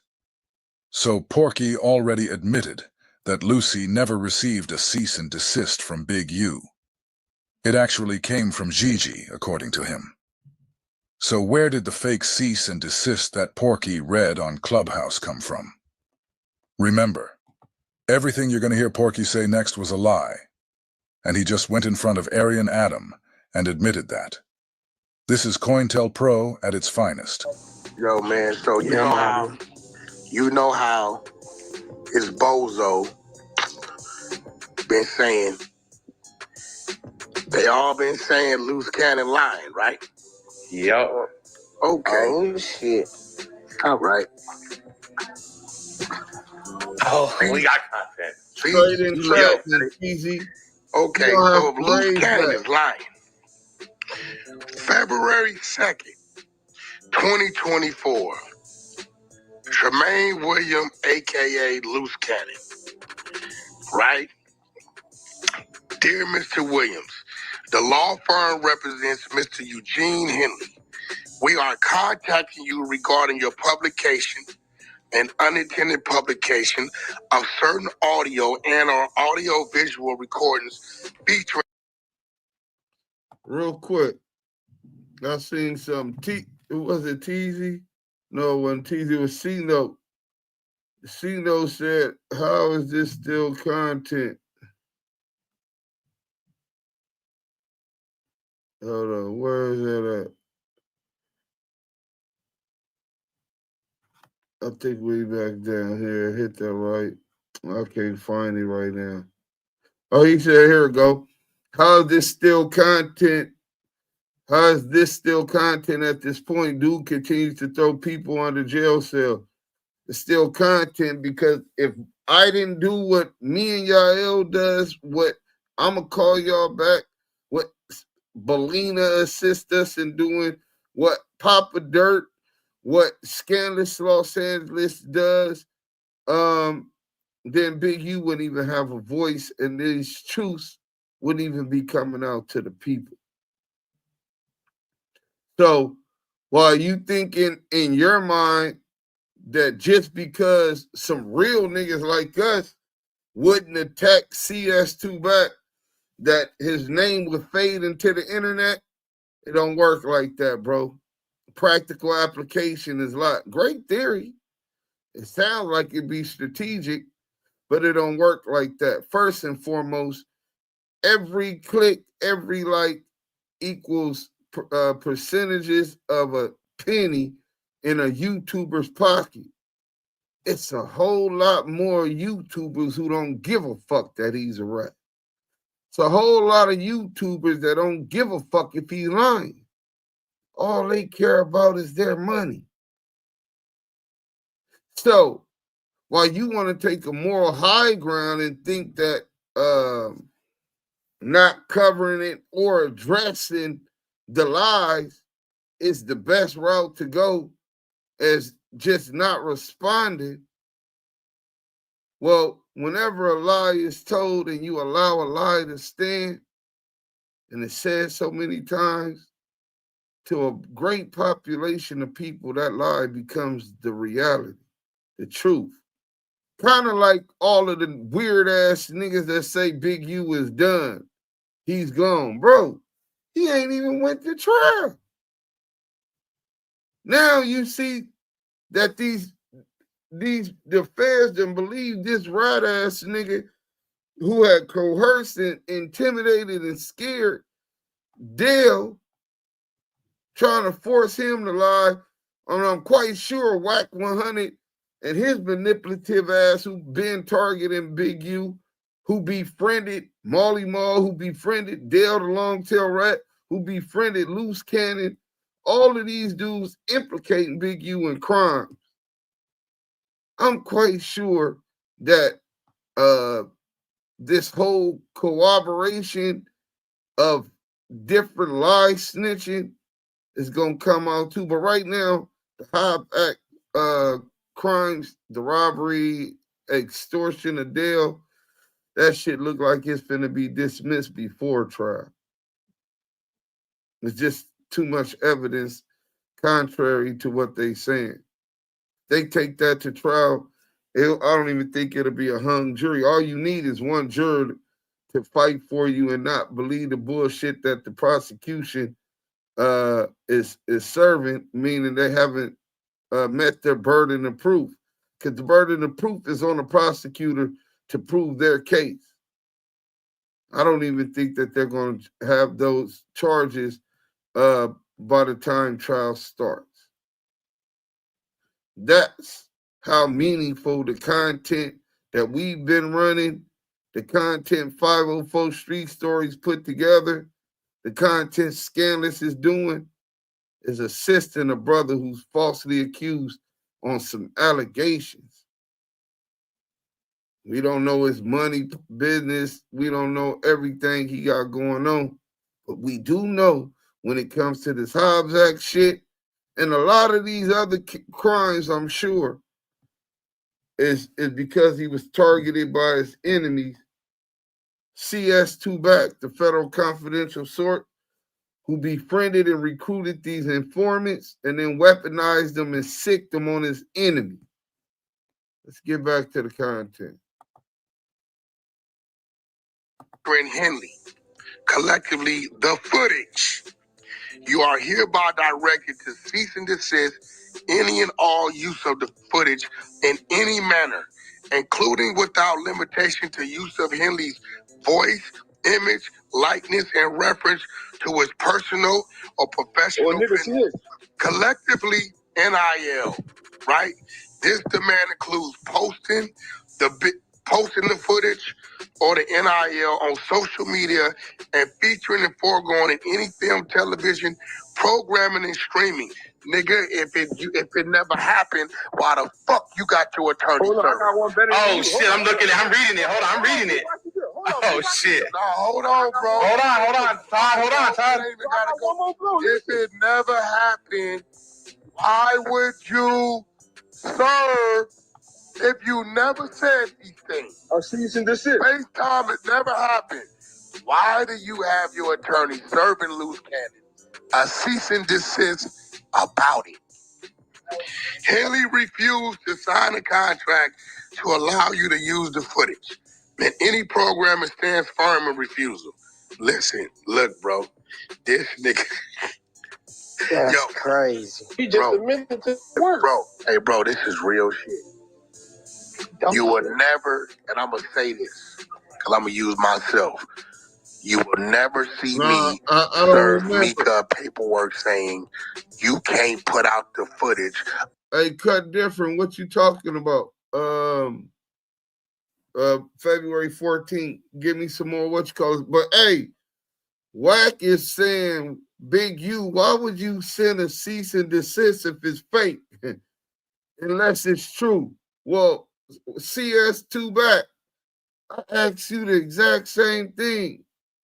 Why would you send a cease and desist to World Star Hip Hop if it wasn't true? Why? What are you trying to hide? Let's get back to the content. You putting fingers in my ass. You know why? Because it never happened. Never happened. Never didn't exist. Why even? If you know it don't exist, nigga, why you serving a nigga? Right. That's a fact. That's confirmation. Hey, yo. I know T-Money, you like to talk your That's shit. confirmation. He put name image. I used to be his brain, bro. That dumb as fuck. Yeah, that was a bozo. That's a bozo number 8. That's a bozo number 8. Nigga been spanked with facts all year. And let me tell you what spooked him. Hold on, bro. I wasn't gonna do this. This just 2 days ago. Right. Luce Cannon said that nigga don't. We got about 3 more minutes of this video, and then we're going to get into some more content. But check this out from Shortstop, right? Shortstop in the Field podcast says, the feds use CS2 and Cannon to commit these allegations they are throwing on Big U. This is a federal setup, and they are using informants and JCATs and plants to push their agenda. A lot of these YouTubers is plants. A lot of these YouTubers is working. Believe me. Let's go. Don't want to have no conversation with me. Cuz don't want to fuck with me. He won't even get on the phone. Watch this, Wack. Watch this. Who in here got who in here got audio? Eric in here? Josh? We got a couple of them in here. Yep. Is Josh in here? That's Eric. That's Eric Wack. Eric? Yeah. Y'all hear that? Nah. Okay, hold on. Oh, you said Eric in him. Yeah, Eric in here. Eric started at 1 minute. I don't want to dox it. I was giving Cannon his phone number. Started at 1 minute. I was giving Cannon his phone number. I don't want to dox the phone number. You probably can't handle that. Everybody ain't a whack. See, no. This is the other day. He like, I said, yo, you know the nigga calling around with your ex-wife? He said, man, my motherfucking ex-wife, I ain't fuck with that bitch. And you. He said, oh, let me call her right now. He said, now, if one of your homeboys was doing what I was doing to you, you gonna holler at him. I said, for sure. He said, watch this. I picked up. Who was this? And he started telling him, hey, look, check this out. Nick Luce Cannon. I just hung the phone up quick. That's crazy. All right, you ready? Yeah, let's go. Big U. Luce Cannon. Like all those games that you playing, bro, with lying ass Gigi and stuff. Oh, bitch ass, hang up the phone. Hang up the phone. Right? I'm telling you, cuz no.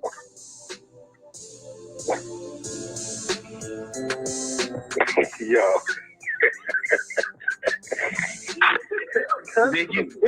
Do you see now how the disinformation campaign really works? Porky's Clubhouse clergy aren't just a bunch of loud, low-budget cheerleaders. They're tools. Carefully placed pieces in a bigger strategy to echo his lies, amplify his slander, and reinforce the false narratives he wants you to believe. This isn't random. Hey, Shortstop in the Field podcast said, Gigi is protecting CS2. She named all the victims she said she was doing it for, even Shaq. And she not one time said Big U, never said Big U name. Shit, I'm being used as a weapon to take down a disobedient rat. Yeah.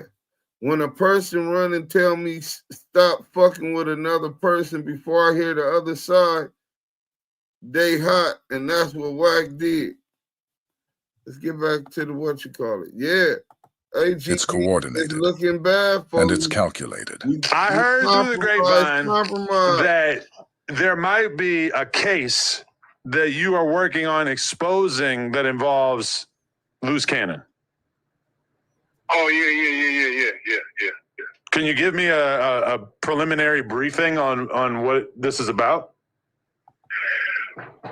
Nah, the thing is, man, it's like some defamation stuff. You know, I want to speak on it so everything is actually done with. You know, I got some very, very nice paid attorneys handling everything for me. So, you know, but real soon, probably next week, we'll hear something.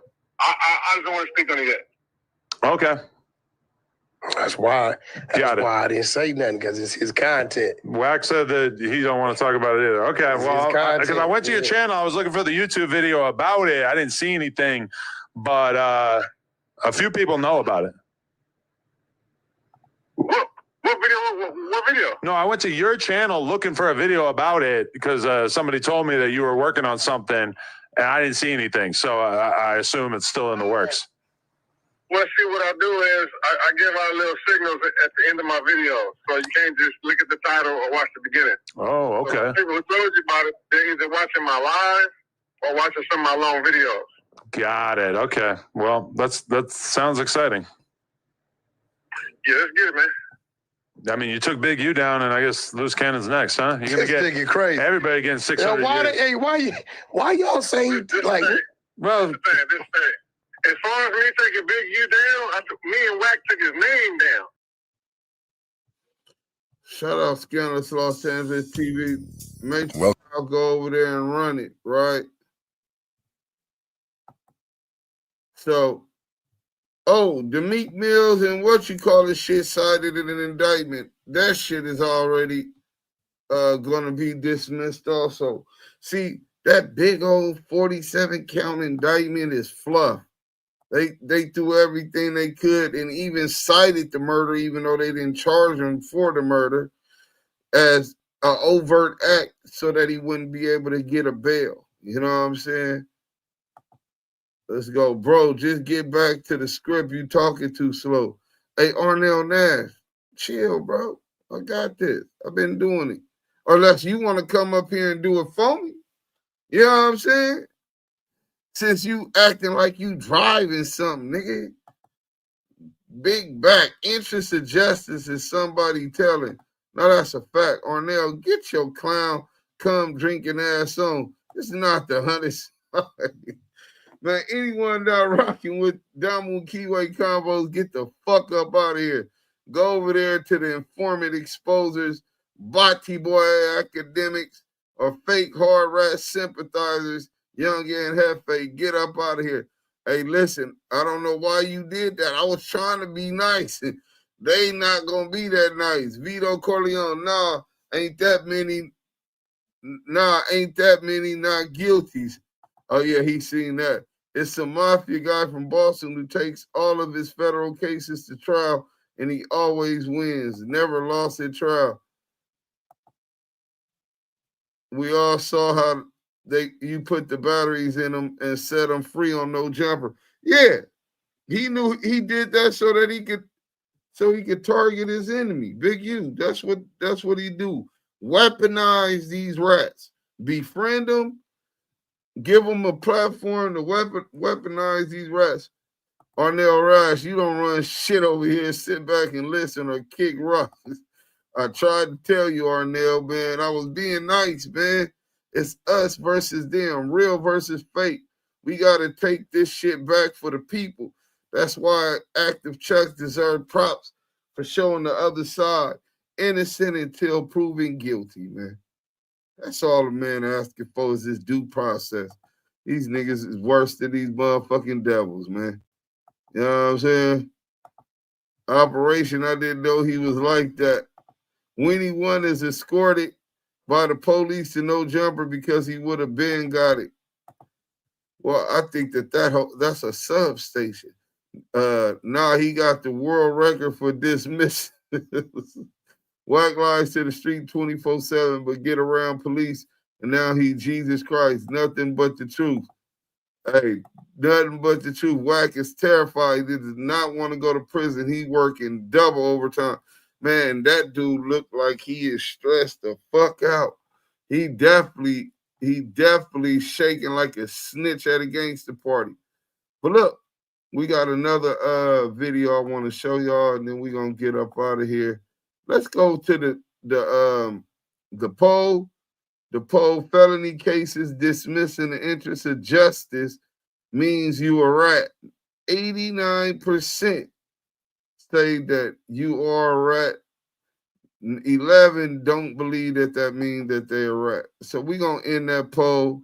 I'm going to make another quick poll real quick. That was 331 votes. Thank y'all for being interactive on the poll. Hit that like button if you haven't, and subscribe if you already haven't to the Damu Kiwe Conversations, the voice of the culture. The new question is Luce Coochie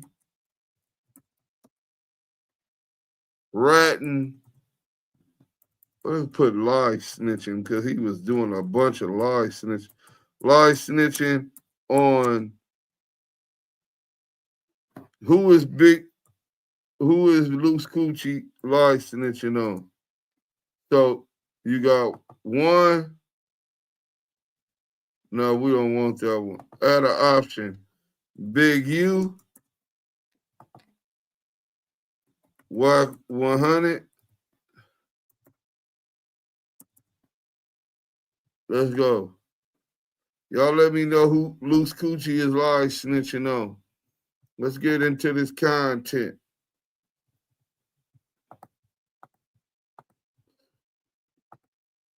Luce Coochie paperwork party. You lied on what you call it. Just like he got it in the interest of justice. Shout out my boy, Street Certified News. You know we gonna show love the same way you do, bro. It is what it is, man. Let's go. Nobody else got it. Street Certified News. You got behind the scenes, man. We're gonna tie this bitch up. What up, this boy Bum J? We rocking with Street Certified News. Man, Street Certified News, man.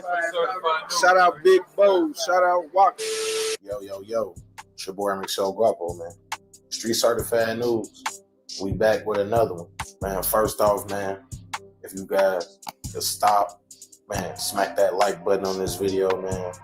It always helps. You know what I'm saying? When you guys drop that like button, you guys always support our videos. We greatly appreciate it. This week, man, you know what I'm saying? With all this rolling 60 stuff going on and Big U, and there's been a lot of people that have like kind of come out just more than us and have really had negative words for WAC 100 regarding his information and how he shares information and how it could potentially be helping law enforcement. WAC 100 continues to claim that, you know, he's a street guy and he abides by street codes and street rules, but he always seems to find himself embroiled in situations where he's giving a little bit too much information to law enforcement, or he's being treated a little bit too lenient by law enforcement. Although we're not really gonna get into the Big U shit, we might get into it a little bit later. We wanted to get into a 2006 gun case where WAC 100 and his brother, both convicted felons, were caught with seemingly an artillery of firearms. You know, shout out to Active Chuck's Deuce M's. We spoke to him later in the video. He gave us some insight. This was all information that he collected directly from the county office down there in Texas. So he'll talk to us about that later. In part one of the video, we spoke with gangster documentarian Al Prophet. In part two, we're really going to break down this 2006 gun case and how it coincidentally lines up with an older story that we told you guys about WAC 100 getting caught on wiretap with the stutterbox, Liddell Rawls, Mark Stevens case in the Main Street Mafia Crips. So, hey, man, look, with no further ado, it's all going to come together, man. Trust me, it's crazy. So, hey, with no further ado, man, it's your boy Michelle Guapo, man, Street Certified News. April 16th, 2005. That's a fact. Safety trooper Darren Chase was on a routine patrol on Interstate 40 in Wheeler County, Texas, when he would pull over a 2005 Cadillac for driving 77 in a 70-mile-per-hour speed zone. The driver, later identified as Cash McElroy Jones, stated that he was a truck driver and always ran about 5 miles over the limit. He also stated that he was en route to Tulsa, Oklahoma for a funeral. At some point during the traffic stop, the trooper would ask Cash Jones for permission to search his vehicle. After denying the request, K9 units were called to the scene. During the search, troopers located a black rifle, black shotgun, a loaded black pistol, along with several clips and large amounts of ammunition for each gun. Following the recovery of the firearms from the vehicle, both Cash Jones and his passenger, who would later go on to be identified as his brother, would be arrested, with both men being charged with unlawful possession of a firearm by a convicted felon. Soon after this arrest, he would be briefly placed on a Fed hold before posting a $10,000 bond. Once out of jail, Wack 100 would travel back to Los Angeles, where he would continue working with Death Row Records and Suge Knight. Only 2 years later, in January 2008, police would name Knight as one of the members of the mob Pyru Street Gang in a crackdown by authorities in the city of Compton. Despite his music industry connections and now managing Ray J and rapper The Game, Wack 100's name would be left out of the crackdown. In that same year, Cash Jones, aka Wack 100, would be caught on wiretap, informing business partner Mark Stevens that the Main Street Mafia Crip leader Liddell Rawls was under investigation for the kidnapping and beating of Robert Ross, aka Stutterbox. Liddell Rawls, who prosecutors said was the leader of the Main Street Mafia Crips gang, would be accused in a criminal complaint filed in February 2011 of directing members to kidnap, beat, and rob the victim, Robert Ross. CS2 Back would play a pivotal role in that case, both helping authorities connect the dots to Dale Dog via the wiretap phone calls and eventually helping Main Street beat their case. Let's play Stutterbox talking to Wack. This is what I'm trying to figure out, though, Box. Help me understand this, because me and you both know that whole case was your thing. What is Mark saying I had to do with the case, bro? Wack, listen, in the paperwork, it said you tried to call Dog, remember? I tried to and he call won't take Dog. your call. And I sent it to you. And he said I talked to Dog. But he said he didn't talk to you. He wouldn't take your call. But they said he wouldn't talk. Yeah, and Dog said he was cool. He didn't want to talk to you in the paperwork. That's what you said. Going off of what that whole Main Street shit, that was your play. I ain't had nothing to do with it. I was a victim. Only 1 month after the indictment of the Main Street Mafia Crips, on March 9th, 2011, Cash Jones, aka Wack 100, would appear in Texas State Court to have his charges finally dismissed from that 2006 unlawful possession of a firearm case, where he was caught with multiple firearms and ammunition. The stated reason for the dismissal was not lack of evidence or a violation of Wack 100's rights, as he claims, but based on the paperwork, Wack 100's gun case was dismissed in the interest of justice. So investigating this story, we tapped in with our brother Deuce M's from After Chucks, a very popular California-based media company. They really tapped into the streets, and you know, Deuce M's, man, this is somebody who, when it comes to Wack 100, and he's done extensive research on this guy. He really breaks down, you know, how Wack 100, you know, and why he concocted this whole improper search and seizure thing. So this is my question. So Wack has addressed this before, right? Because we know the story real. We got the paperwork. He can't dispute it. It's a real case. He really got caught with hella guns as a felon in Texas with other people.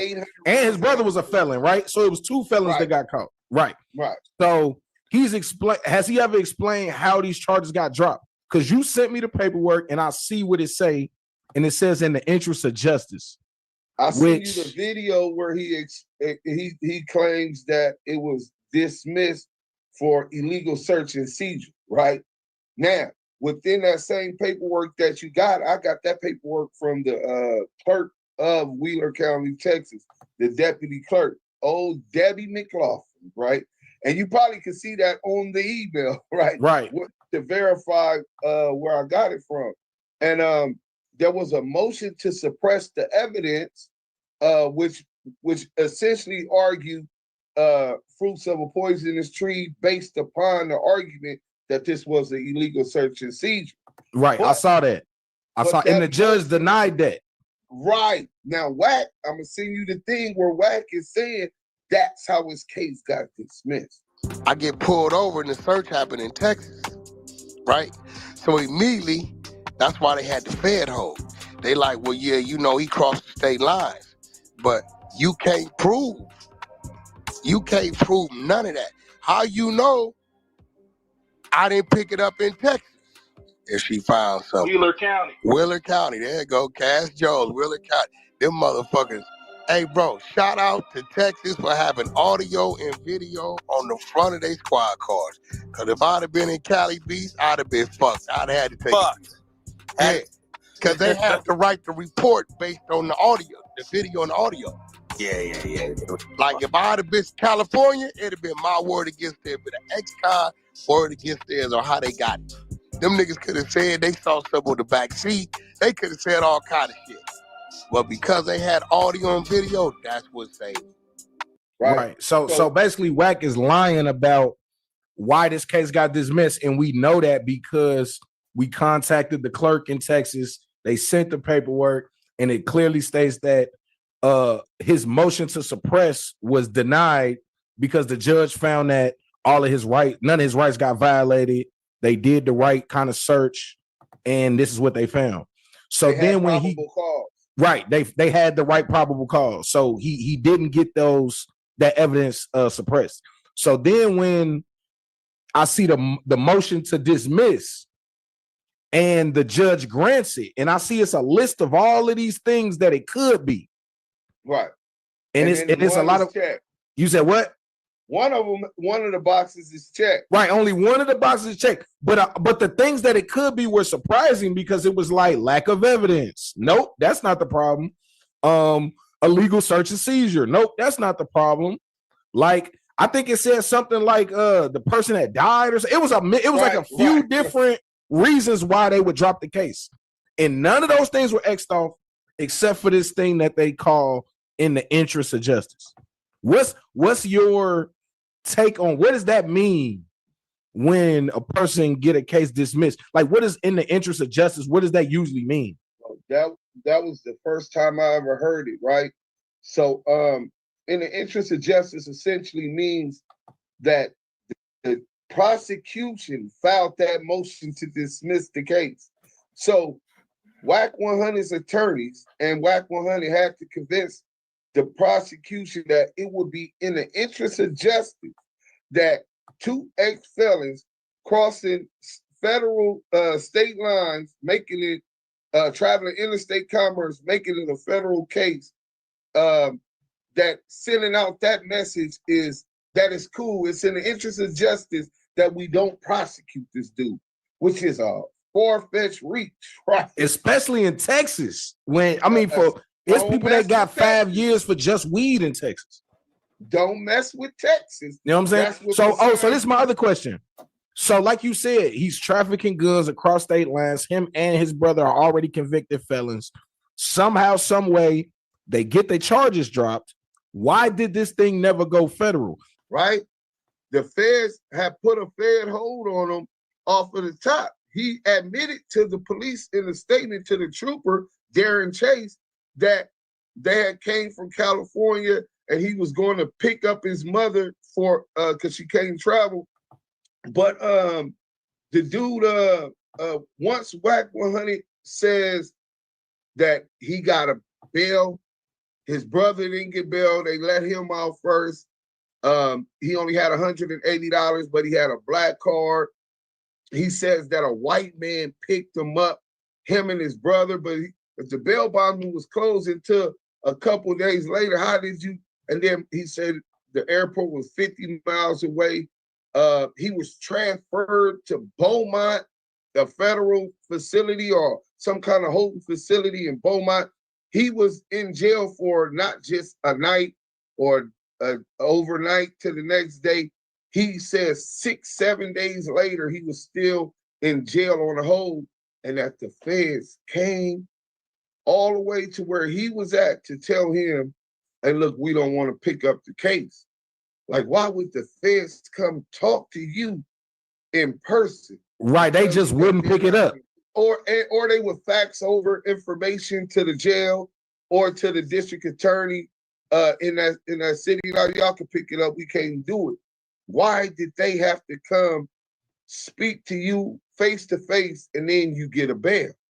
You know what I'm saying? And then they don't pick it up. So this was the interesting thing I'm gonna put in there, and it's gonna come with the story. Like I said, we working on the story. Within 1 month, so in my research, and this that's a good question.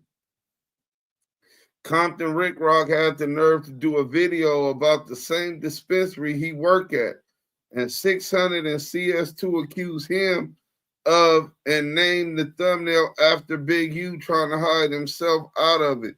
So why the feds never got him? Right. It's a little spoiler, man. So, you know what I'm saying? Within the research, that Main Street Mafia case where WAC 100, we know by now, was caught on the wiretap. The indictment for that case was February 2011. That's when those guys got indicted. Now, they end up the case getting dropped in June, but they got indicted in February 2011. WAC 100 guy. What was going on before that? Huh? But the case, see, yeah, the case started in 08. So yeah, I know the case started in 08, and they was investigating it that whole time. WAC was caught on wiretap in 08, but they actually didn't file the charges to 2011. Because stutterbox went to jail. Coincidentally, a month later, WAC 100 gets his Texas gun case dropped almost a month to the day in March of 2011. And you did your calculation. You could check the dates. I was gonna say you could check the dates. They indicted Dale Dog and Main Street Mafia Crips in February 2011 after a 3-year investigation or 4-year investigation. And a month later, WAC 100 got his gun case dropped in Texas. It's your boy, Emerxo Guapo. Street Certified News, man. The most reputable source for. We live. Hold up, bro. Urban Media. You know what I'm saying? Appreciate y'all for staying tuned to this 2-part series. Shout out Al Prophet, man. Shout out Deuce M. And like I said, man, really the moral of the story is a lot of these guys be lying about who they is, they life or whatever. And they perpetuating images that are not positive for the kids. And it's even more hypocritical because they perpetuate images that they not living even in the first place. So, hey, like I said, man, Street Certified News, the most reputable source for urban media. We appreciate you, man. Please hit that like, comment, subscribe, man. We love you. We out. All right, we finished that one. And we got a comment, and then I'm gonna let Beezy respond. He I think he had a question. Hold on 1 second, Beezy. Shout out Street Certified News. Go subscribe. Y'all can check that out, part 1 and part 2. We collaborated with them on that. And if y'all can't see, hold on, let me show y'all the numbers. Oh, we do numbers. That was a month ago. 108,000 views. Viral, nigga. You know what I'm saying? Real journalistic work. This is what we do. So while y'all think that'd be some hate campaign, nah, the truth can never be considered disrespect. CS2 back taught y'all that and y'all believed it. When we do it, it's an issue. But Shortstop in the Field podcast say, notice all the YouTubers tied to CS2 has something to do with this case or is telling on this case or is a fed, period. Yeah, there's a whole bunch of plants and people working with CS2 back. Deuce, answer my question up top if you can. 205 KK. Oh, is it true WAC says 600 was the source of the funds in the Money Mike case? I don't know. I didn't catch that. Damn, that one might have went over my head. Hey, Beezy, what was you going to ask, bro? Go ahead. Yeah, my fault, bro. Appreciate it. Nah, I was just saying, I'm sitting here listening, right? Uh-huh. And I'm a non-biased nigga, bro. Whether I fuck with a nigga or not. Right, wrong, or indifferent. So I'm hearing old boy saying, but he's saying what the nigga allegedly did, this and the third. My only thing is the paperwork y'all got, Is it on a public platform, which means you can go to that county, that state, or that pacer and pull it up? What do you mean? Is it on a public thing? You just could call Debbie McLaughlin at the Wheeler County court, like I did. It's yeah. Yeah. It's public record, everything except the transcript from when he got sentenced. It has the result of the sentencing, but basically everything that was talked about at his sentencing, there's no record of it except the finding that the judge dismissed the case in the interest of justice. Mind you, we just showed the evidence where WAC 100 was lying, saying that the case was dismissed for illegal search and seizure. But we also provide the paperwork where the motion to suppress the evidence based upon illegal search and seizure was denied by the courts. A couple months later, the case was dismissed in the interest of justice when he had no leverage. But yeah, all you got to do is call Wheeler. You got an email, Busy? Yeah. DM me on my IG, your email. I'm going to send you the stuff. You're going to get the lady email address, all of the paperwork, and you can contact her. Her name is Debbie. Everybody loves Debbie Does Dallas. You know what I'm saying? But she's the chief clerk of the Wheeler County in Wheeler County, Texas, and she'll be able to send you the exact same thing, bro. I'm just listening because with all this shit, one thing I know about it, bro, everything done in the dark comes to the light. Oh, that's a fact. So I'm just sitting back listening, but the man who was talking earlier, I heard him saying that the work was this, then I heard him saying, I think. Nah, we talking about paperwork. I don't want to hear no I think about it. But I'm just listening, bro. Just that's why I asked that one question, bro. I'm paying attention. That's why I don't ever talk when I come in here, because I'm paying attention. Right. All right, well, salute. I appreciate it. I'm paying attention, bro. I appreciate you, bro. All right, let's go to this one real quick. We're going to get into this. Hey, everybody at Young and Hefe who don't care about nothing but what the checks say. You know what I'm saying? Let's get into this real quick. Make sure y'all can see this. And here we go. 2008. A man by the name of Robert Ross went into a convenience store in West Hollywood. He was then kidnapped at gunpoint and was forced to drive to a home in South Central Los Angeles, in the territory of the Main Street Mafia Crips. There, he was beaten, robbed, and demanded to return Shaquille O'Neal's sex tape. Stay tuned. Let's turn back the clock. The year is 1992, and Shaquille O'Neal roared his way from LSU all the way to the NBA, where he became synonymous with both power and finesse. Quickly, he became one of the league's most dominant players, and one of the US's most popular celebrities. As a literal larger-than-life figure, Shaq also dominated off the court, starring in movies, Pepsi commercials, gracing video game and magazine covers, making wrestling appearances, and topping the charts with one of his most dear passions, rapping, spitting on the mic. Along names such as the notorious B.I.G., Nas, and Jay-Z, the big Aristotle showed us chops on the mic, even featuring on a Michael Jackson single. Yeah, seriously.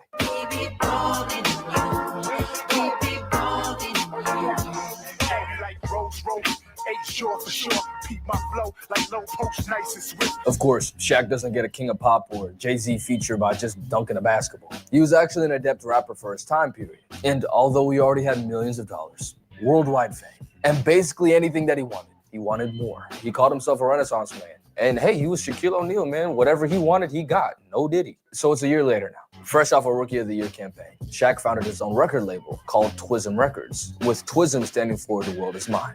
Fitting. While being one of the league's best players from out the gate. Is it true that you're the only rookie that was ever named Player of the Week in the first week? Yes, it is. I had a pretty good week. He was also recording with some of the hottest artists in the 90s, the first of which being a rap group called Fushnikins, one of Shaq's childhood idols. The record was a song they'd already recorded, called What's Up Doc, Can We Rock? They added Shaq last minute as a feature, and the song blew up. Coming out in the summer of 1993, it was a top 40 Billboard hit, To compare, Tweaker by Jello Ball is a top 30 Billboard hit, and look where it got him.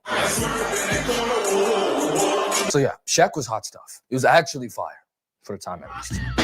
What's up, Doc? I'm the Hooper, Viper, protected by Viper. When I'm out the hooping, yo, you better decipher. That single showed that Shaq could hold his own in the booth, and many more records followed. What's Up Doc became the lead single of Shaq's first project, called Shaq Diesel, which went platinum, selling over 1 million copies. Buoyed by this massive success, Jive Records, the label that put Fu-Schnickens and Shaq together in the first place, offered him a 3-album, $10 million deal. Adrian called and he said, bro, you're not gonna believe this. And I said, what? He said, they offer you a $10 million 3-album deal. And I was like, I gotta take it. The next album he dropped was called Shaq Food, The Return, where the first song was No Hook, featuring RZA and Method Man. The Shaq attack has risen. Roll call 3 p.m. This is Twism. Always and forever. The album went gold, selling about 500,000 copies. After this, Shaq left Jive Records and partnered with Interscope, where in 1996 he dropped the best album from any athlete ever, You Can't Stop the Rain, featuring the Notorious B.I.G., Jay-Z, Nas, and Rakim. For my younger audience, that's like Jello dropping a project with Drake, NBA Youngboy, Lil Uzi, and damn Cardi. Shaq was stamped in the music game. Just a few months prior, Shaq made the bombshell announcement that he'd be signing a 7-year, $121 million deal with the Los Angeles Lakers. From there, he became the legend that we all know. On the music side, he commemorated his move with the track Straight playing.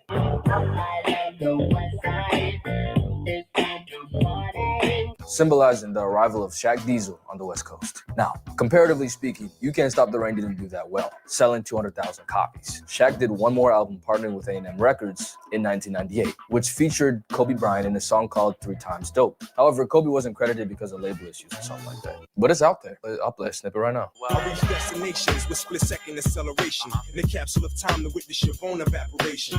When Phil Jackson came into the picture, Shaq let rapping take a back seat. And during the 3-peat run in LA, he didn't release anything, recording one album called Shaquille O'Neal Presents the Super Friends Volume 1, which never released. He dropped one last track called Drop Another Day Number 34, which started a beef with a rapper called Mad Skills. And after that, he never dropped a full rap project again. The year is now 2004, and the Los Angeles Lakers are losing their groove. They lost their first NBA Finals in the Kobe and Shaq era, and while their status was nothing but solidified, Shaq's time in LA was almost up. Around this time, Shaq created a new label with his cousin Money Mark Stevens, a shrewd businessman who he regularly consulted with while he had Twism Records, which went under in 2001. This time, Shaq was looking to be the executive rather than the talent, and was looking for artists to partner with for his label. Now, enter Robert Ross, aka Stutterbox, due to his penchant for stuttering when he gets nervous or excited. He met Shaquille O'Neal at a party in LA in around 2003, and they became good friends. Stutterbox happened to know a lot of people around the music scene in LA. Shaq's new label, looking for new artists, commissioned Stutterbox to go and find new people for him, and he followed through,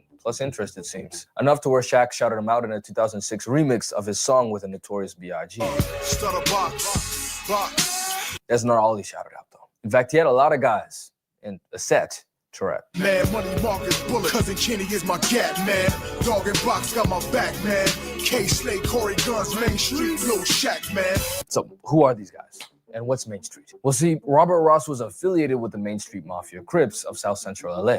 This is where stuff gets sticky. While I've lived in South Central LA before, I have not had a singular gang interaction. Like, the closest I got, I went to a basketball court alone on the weekend, broad daylight. It's the middle of the day on a weekend, and there's no kids and no one around. I'm wondering what's going on. I see some gang tags, I put it together, and I get up out of there. I turn on the jets. I am not about that life. So I brought in someone who is. Lamonte Deuce M. Sims is an OG coming from the Fruittown Brims, a set of the Bloods in West South Central. He's worked with guys like YG and Ty Dolla $ign before, and featured on the viral Brim anthem, Hit Yo Brimmin'. He's also the owner of the media outlet Active Chucks, where he's interviewed major LA players like Suge Knight, as well as our main men Robert Ross and Money Mark Stevens. Stutterbox is the nexus to this whole investigation. In late 2007, Ross formed a relationship with his neighbor Ray J, and was able to bring him on to Shaq and Mark Stevens' label, with the help of Death Row affiliate Cash Jones, aka Wack 100. That'll be important later. During the initial negotiations, Robert Ross and Mark Stevens agreed that Ross would make a percentage of royalties based off of whatever music that Ray J and the label put out together.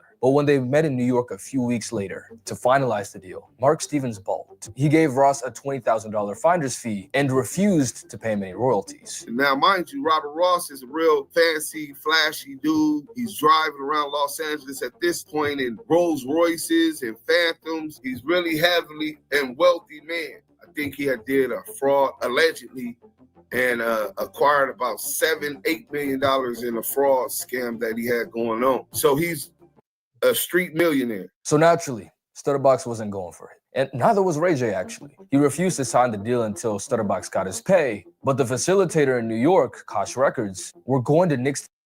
Now, you see, I guarantee you, nobody, and this is the actual paperwork. This is the discovery written by Detective Paul Fournier and Michael Coet. Detective Michael Coet, the one that went on bond first and said the only one arrested on this case was Cash Jones. In this paperwork, they interviewed Ray J. Is Ray J from Main Street Crip? So when you hear Whack 100 trying to separate himself from this investigation as if only Main Street Crips were involved in this investigation, no, only Main Street Crips were involved in the investigation of the actual kidnap. Whether or not that kidnap was orchestrated and sent down the pipeline was the interviews with Shaquille O'Neal, Mark Stevens, Ray J. Don't you hear this? Ray J, DJ K-Slate, everybody involved with Deja 34 record label, where a deal for Ray J getting signed with Deja 34 and Koch Records went bad. They cut Stutterbox out, and it was for that reason. Stutterbox allegedly was kidnapped, robbed, and assaulted. Taken from the Pink Dot. So a lot of those dudes who might have participated in the activities once they got the call doesn't mean that this conversation is above their pay grade. You understand what I'm saying? $1 million music deal. You called in, you're the muscle. You're here to do, not to think. You get told what to do, not to think. So I can understand why somebody who got locked up for it didn't necessarily know all the intricacies at the higher levels of how this is allegedly transpired. But if we got Ray J interview, we got Shaq interview, he not from Main Street Crip. We got Mark Stevens interview with the sheriffs, he not from Main Street Crip. Well, Cash Jones, you were security for Ray J at that time. Where's your interview at? And why can't we get your interview? Nasty work. It's the deal if he didn't sign soon. So Stutterbox tells Ray J sign the deal, and I get my money out of these guys, how I get my money out of them. The project ended up being a commercial success, topping the charts of Billboard Hip Hop and R&B. The main single was Sexy Can I, which actually had Shaq in the background of the music video. Is it true that Shaq invested in your music career? Yeah. He gave us, I think, $1.5 million for Sexy Can I. Wow. Money Mark, Whack 100, we had another partner, and then Shaq. And we recouped the number back for Shaq in, I don't know, 5 months, 6 months. And everything else has been profitable since. All the while, Stutterbox was still trying to get his money back. After weeks of constantly requesting money from Mark and Shaq, there was no budging from either guy. So Robert Ross and Cash Jones come up with a conspiracy to blackmail and extort Shaquille O'Neal and Mark Stevens for the money that Robert Ross felt he was owed for putting together the Ray J deal. Now hold on, I know that sounds crazy, but hear it out. So Shaq and Stutterbox are good friends at this point, right? Stutterbox even introduced him to other members of the Main Street Crips, including the leader Liddell Rawls, aka Del Dog, remember that, and Kevin Haran, who went by the name of Lil Shaq. Sound familiar? Dog and Box got my back, man. Main Street, Lil Shaq, man. So not only does Shaq rep the Main Street, oh yeah, remember Wack said that I made up that paperwork. Well, how do I know Lil Shaq name? How do I know his real name or his street name if I've never met him? I'm a mind reader, bro. Let's go. But the other people that he mentioned are literally his family. Mark, and Kenny Cousin Kenny is my cat, man. are his blood relatives, first cousins. And Corey Guns is his godson. But who gets the screen time? Not Kenny or Corey, but Stutterbox. But him and Shaq was tight, and Shaquille O'Neal, prior to the deal, hung out with him, partied with him, even went to his house where Robert Ross leaves. Shaquille O'Neal had invited his female friend there, had sex with her there, and it was security cam footage when Robert Ross came home where he sees, oh man, he boom boom brought on my couch, you know what I'm saying? Shoved his hands all in her ass and all of this stuff. So yeah, Stutterbox, Robert Ross, came home to a security cam footage and saw Shaq. Yeah.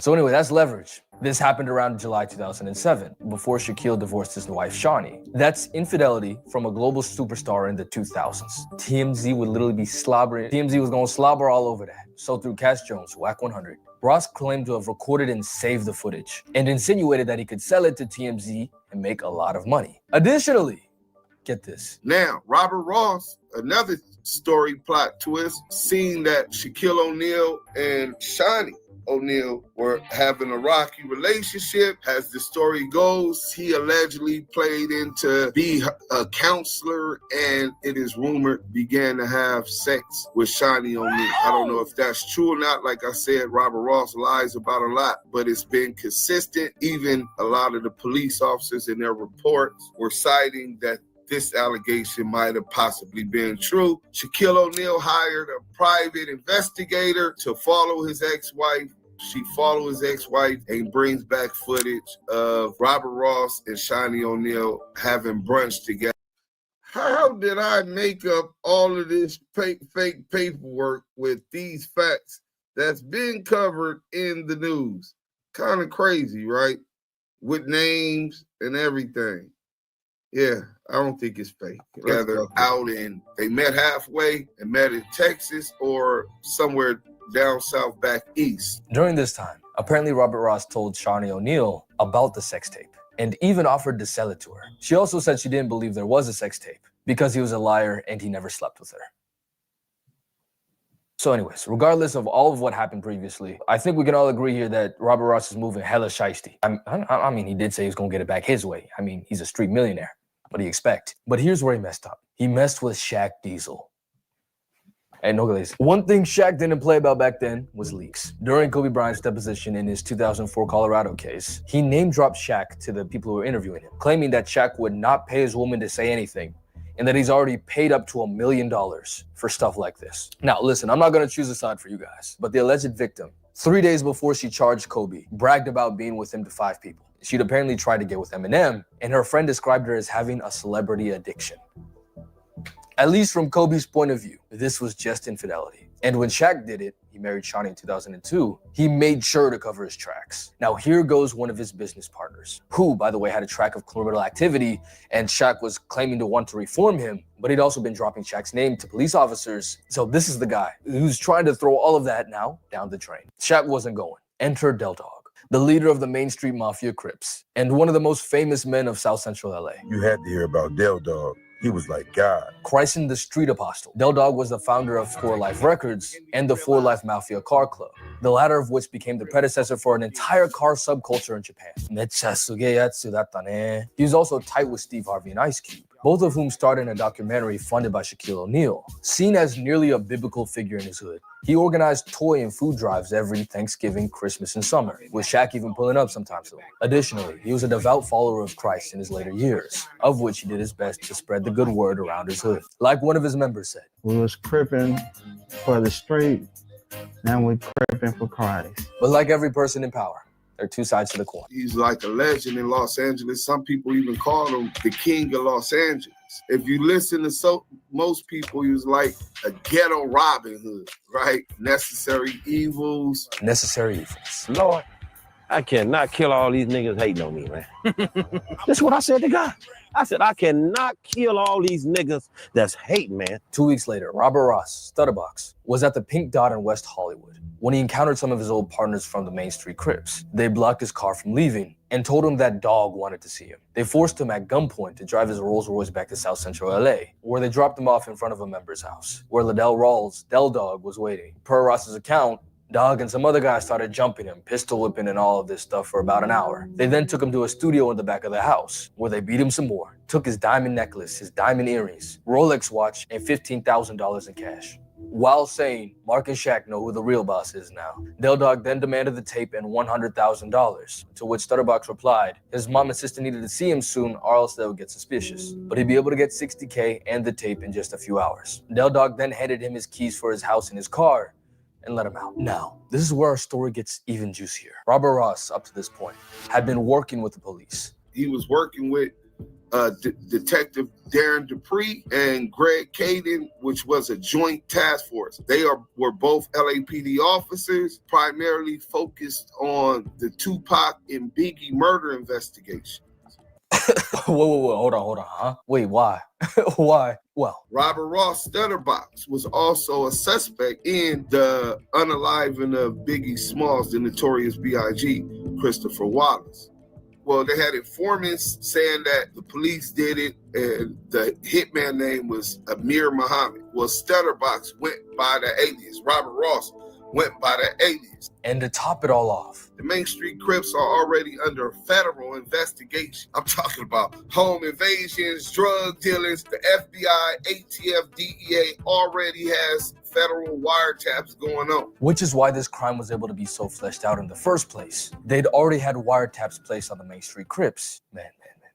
Listen, we talking about Biggie and Tupac on an NBA channel. Bro, like and subscribe, man. Who's really doing this? Back to box. He leaves, jumps in his Rolls Royce. He calls his handler, Darren Dupree, and Darren Dupree tells him to walk and report the kidnapping and robbery at the local police station, which he did. Now, Robert Ross's informant situation and motives are still murky, but what is known is that instead of going home and receiving the tape and the $60,000, he went to the LAPD 77th Division station, beaten and bloodied, and told the officers about what had just happened, and implicated Liddell Rawls, Shaquille O'Neal, and Mark Stevens. Now, was there any evidence other than hearsay to prove that Shaq and Mark Stevens put a hit out on Robert Ross? No, not really. But remember the wiretaps. The LAPD found that around the time that Robert Ross was kidnapped, a flurry of calls was exchanged between Mark Stevens and Liddell Rawls. Now, I just finished up The Wire season 1, and bro, when I read that, I said, bro, literally bar for bar, man, I was shocked. So, there's strong evidence that Money Mark called Del Dog to handle Stutterbox, something Greg Kading, the officer that worked with Stutterbox and the handler of the Tupac and Biggie cases, also corroborated. Shaq's like, man, this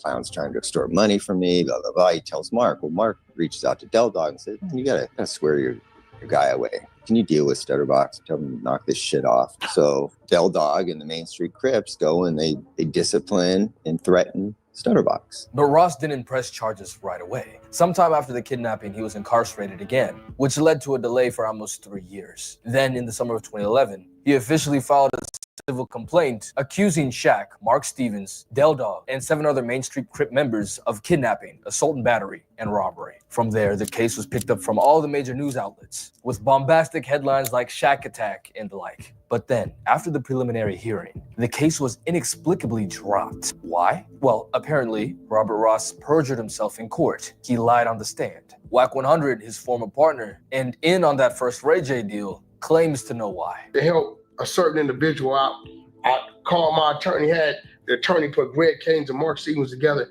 They put that together to ask Box on stand if you're gonna pull the paperwork. Have you ever been a confidential informant to work for the LAPD, the FBI as a known snitch? He lied on the oath and said no. Greg Caden takes a stance, provides a document that this dude is in fact one of our informants, this, that. At that point, the judge looks at it. He perjured himself. Therefore, any allegations or any claims he's bringing on anybody is null and void. They dropped the charges on these 7 Crips and let them go. So in a sense, this Paul Rue freed the Crips. Now. So in a sense, this Paul Rue freed the Crips is brazy. Let's go. Time for another plot twist. WAC 100 was also allegedly an FBI informant at the time, but this time for Death Row Records in regarding the Biggie Smalls case. What's going on, bro? Lamonte, who's actually got beef right now with WAC 100, broke it down for me. Buckle up. So, for context, after the death of Biggie Smalls, there were allegations that the LAPD was involved in the murder. And not only that, but they hid their involvement in the preceding trials. Biggie's family then filed a wrongful death lawsuit against the LAPD in the city of LA, demanding over $400 million.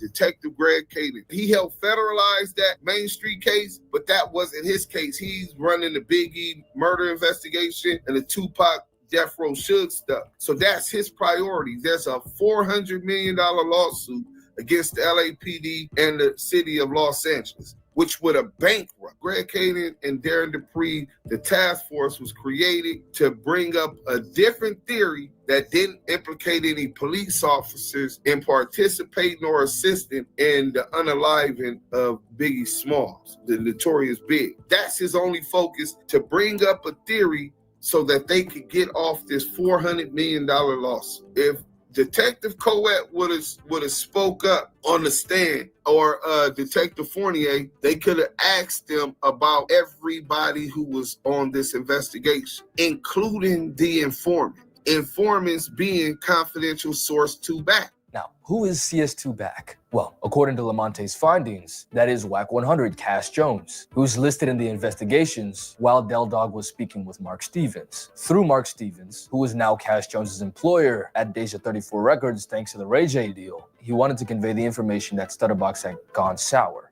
Del Dog declines. The police investigation referred to him as CS2, confidential source 2, and Mark Stevens confirmed his identity later on. The priority being the case of the notorious B.I.G. and Jones's ability to be able to point out the culprit as being Wardell Fouts, aka Poochie, as a plausible story. If the police officers working on the Stutterbox case were to testify, they were liable to exposing Cash Jones's relationship with the police due to him being involved tangentially, and thus rupturing the relationship needed to have a working theory to save the city of LA and the LAPD $400 million. So they left their lower-ranking informant out to dry, and the case was dropped. But hey, that's just a theory, a gang theory. That was poor. That was poor. Thanks for watching. My bad. The LAPD, by the way, had already designated Ross as an undesirable informant due to having a personal vendetta against other gang members and allegedly bragging about paying cops. Stutterbox is a really interesting character. He may be one of the worst people that I've ever come across so far as how devious he is. So maybe that was the reason. Whatever the explanation was, the case was dismissed, the members were set free, and Shaq didn't even see the courtroom. Robert Ross, regardless if he had later legal troubles, lives now in a nice house and what seems to be a peaceful life from what I can make out. Liddell Rawls, aka Del Dog, was shot in 2015 after allegedly attempting to mediate a gang dispute. Mark Stevens, I think, is still living in Atlanta, still working with Shaq, not on music anymore. That kind of died out in 2013. And as it turned out, he actually became Stephen A's agent. And Shaq is now an overpaid hater on national television, far from the gangster life that he may have once dabbled in. Maybe he did, maybe he didn't. I don't know that Shaquille O'Neal was even aware that a kidnap and robbery was going down. I don't know that. You know what I'm saying? We'll probably never know, but damn. And if you see any other stories like this, hit me up on Twitter, man. I want to see some more. I want to cover some more. Like and subscribe if you haven't, because more heat is on the way. Thanks for watching. You can't stop the rain. And that's it. Shout out my boy, man. We used a Spectrum savings calculator before. Shout out my boy, man. You know what I'm saying? He definitely put that together. You know what I'm saying? We're going to go ahead and close that out. And then we're going to end this after this clip right here where CS2 back admits that the OMI one, the Fed deputized federal agents owed him one. Let's get right here.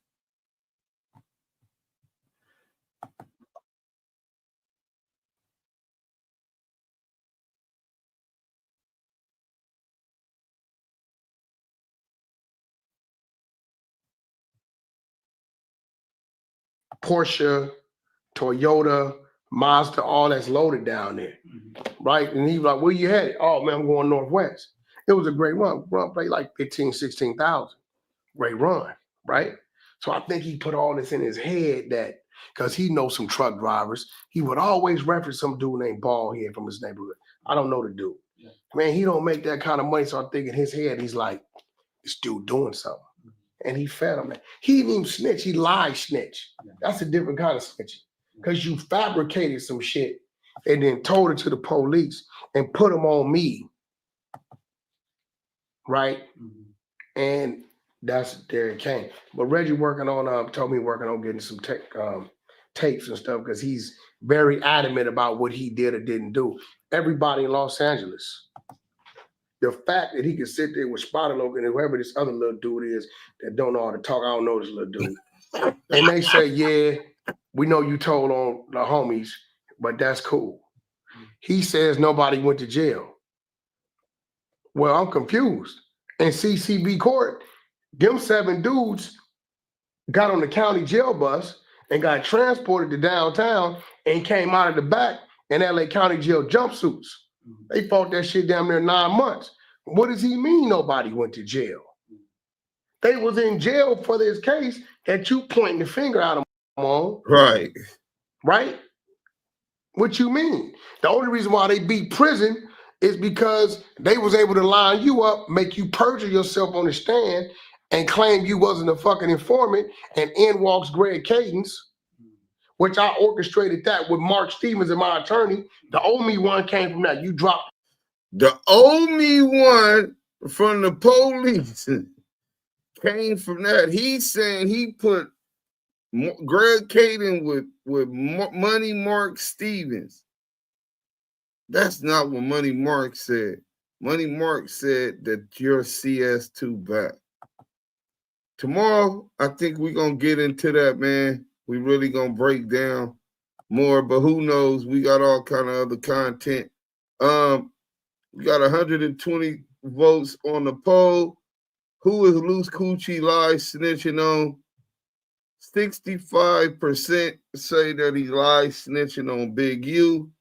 That's great. That's a great population. So if you had 10 jurors, almost 7 of them would be able to see just by what y'all know that Luce Coochie is live snitching on Big U. That's good because all he's going to need is 1 juror.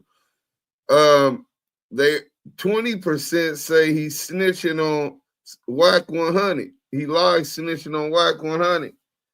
So then you got 6% saying he ain't live snitching on nobody. So look, man, he said the feds owe him 1. Hey, listen, if y'all didn't catch that, hold on. Where is that damn content? Damn, I have it ready tomorrow. I'm going to play it where he said the only way the feds owe you 1 is if you give up a body. You know what I'm saying?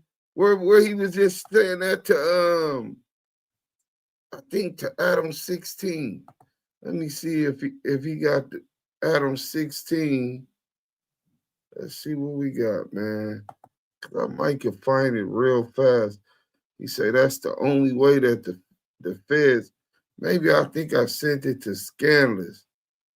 Matter of fact, I know I did. Let me go to this real quick. Because I want everybody that's in here, because y'all might not tap in tomorrow. But I want y'all all to get a dose of this. Watch this. Shout out my boy Scandalous, man.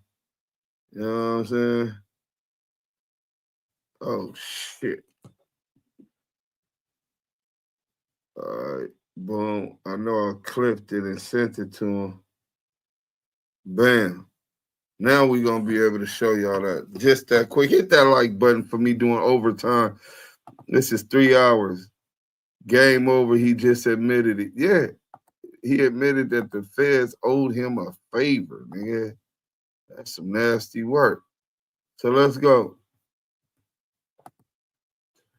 This is a short clip. It don't take that long. But he just said that's where the favor came from the feds. Now check this out.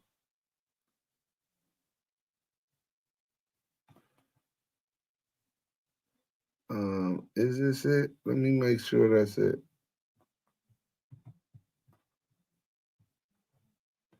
Yeah, I think that's it. Yeah, that's it. Boom. Make sure y'all can see it.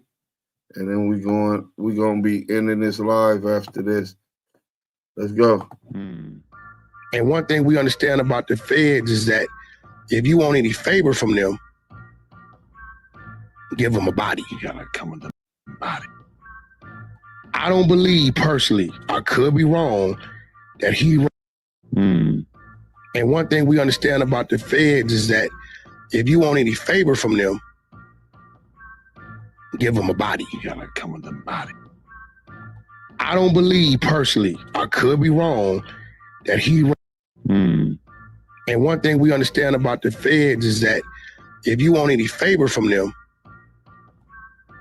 give them a body. You gotta come with the body. I don't believe personally, I could be wrong, that he. And one thing we understand about the feds is that if you want any favor from them, give them a body. So he understands. How do you understand that if you want a favor from the feds, you got to give them a body? Well, that's because when they raided his house and they found those pistols and they got him on that wiretap and they had that gun case down in Texas, the federal deputized federal agents, Greg Caden and the Joint Task Force, he gave him a body.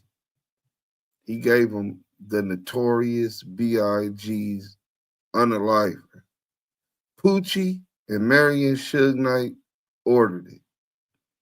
Yael, you want to say something to take us out, bro? I know he said something. His case got dismissed in the interest of justice. You remember that verse? Go ahead and bust that verse again. And the hook. Oh man. Hey, we should have put the poll in the chat. Who want to hear that motherfucking rap? I said, I know he said something. This case got dismissed in the interest of justice. I said, I know he said something. This case this in the interest of justice. I said, I know he said something. The case got dismissed in the interest of justice. Hey, I know he said something. The case got dismissed in the interest of justice. Hey, when it gets to Cody switch, heard the nigga caught with a switch and he snitched. Damn. Hey, found out he was a bitch. Went to jail and instead he catching and he pitched. Hey, that nigga boo boo. Luce Cannon, loose lips in his dude shoe. Hey, Phil White says, stand up NYC, fuck LA. Damn, bro. Whoa, damn, hey, Phil White. Hey, NYC, if y'all gotta stand up, that just means that you coming from a position up off your knees. So take LA dick up out your mouth, nigga. How about that? Hey, Phil White. He said Biggie the GOAT. Okay, you can argue that. You know what I'm saying? That feel right. We play Fox song, Deuce. You know what? I am gonna play that. Let me see. I think I got it on what you call it. We're gonna go out on this song, man. They said they like it. I don't know if you heard it yet, Yael. What is it? It's a CS2 diss song, brother. I thought you was gonna play. You can't stop the rain. You can't stop the fall. Ain't nobody said that, bro. You ain't shit. That nigga said you ain't stop the rain. That's that Biggie, right? I mean that Shaq, right? I'm Shaq Diesel, huh? Hey, it's an East Coast type song. Oh man. Hold on, man. Let's go. Hey, my man. guy Fox 914, man. Let's get to it. Damn. Salute to the chat. Yeah.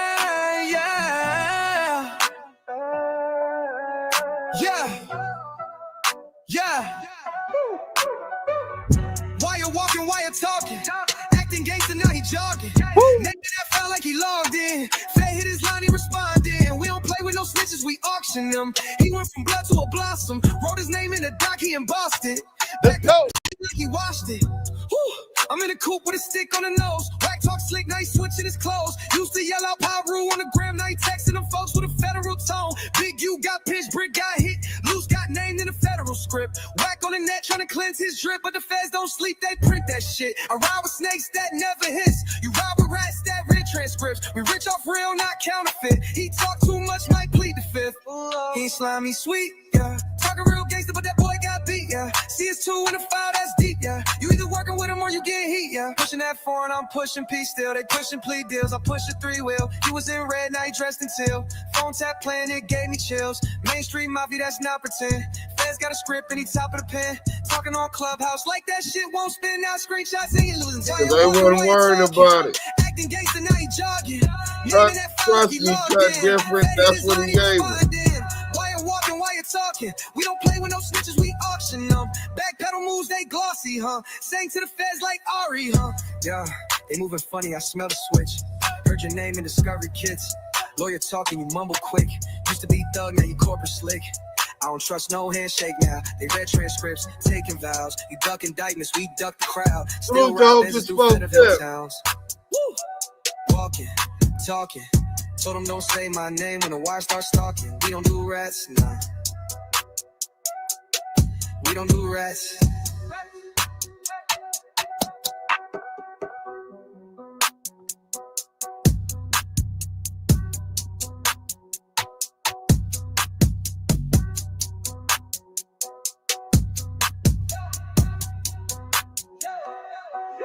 When I'm told them don't say my name when the wire starts stalking. We don't do rats, no, no. We don't do rats. All right, marked out. Salute, bro. Norm died.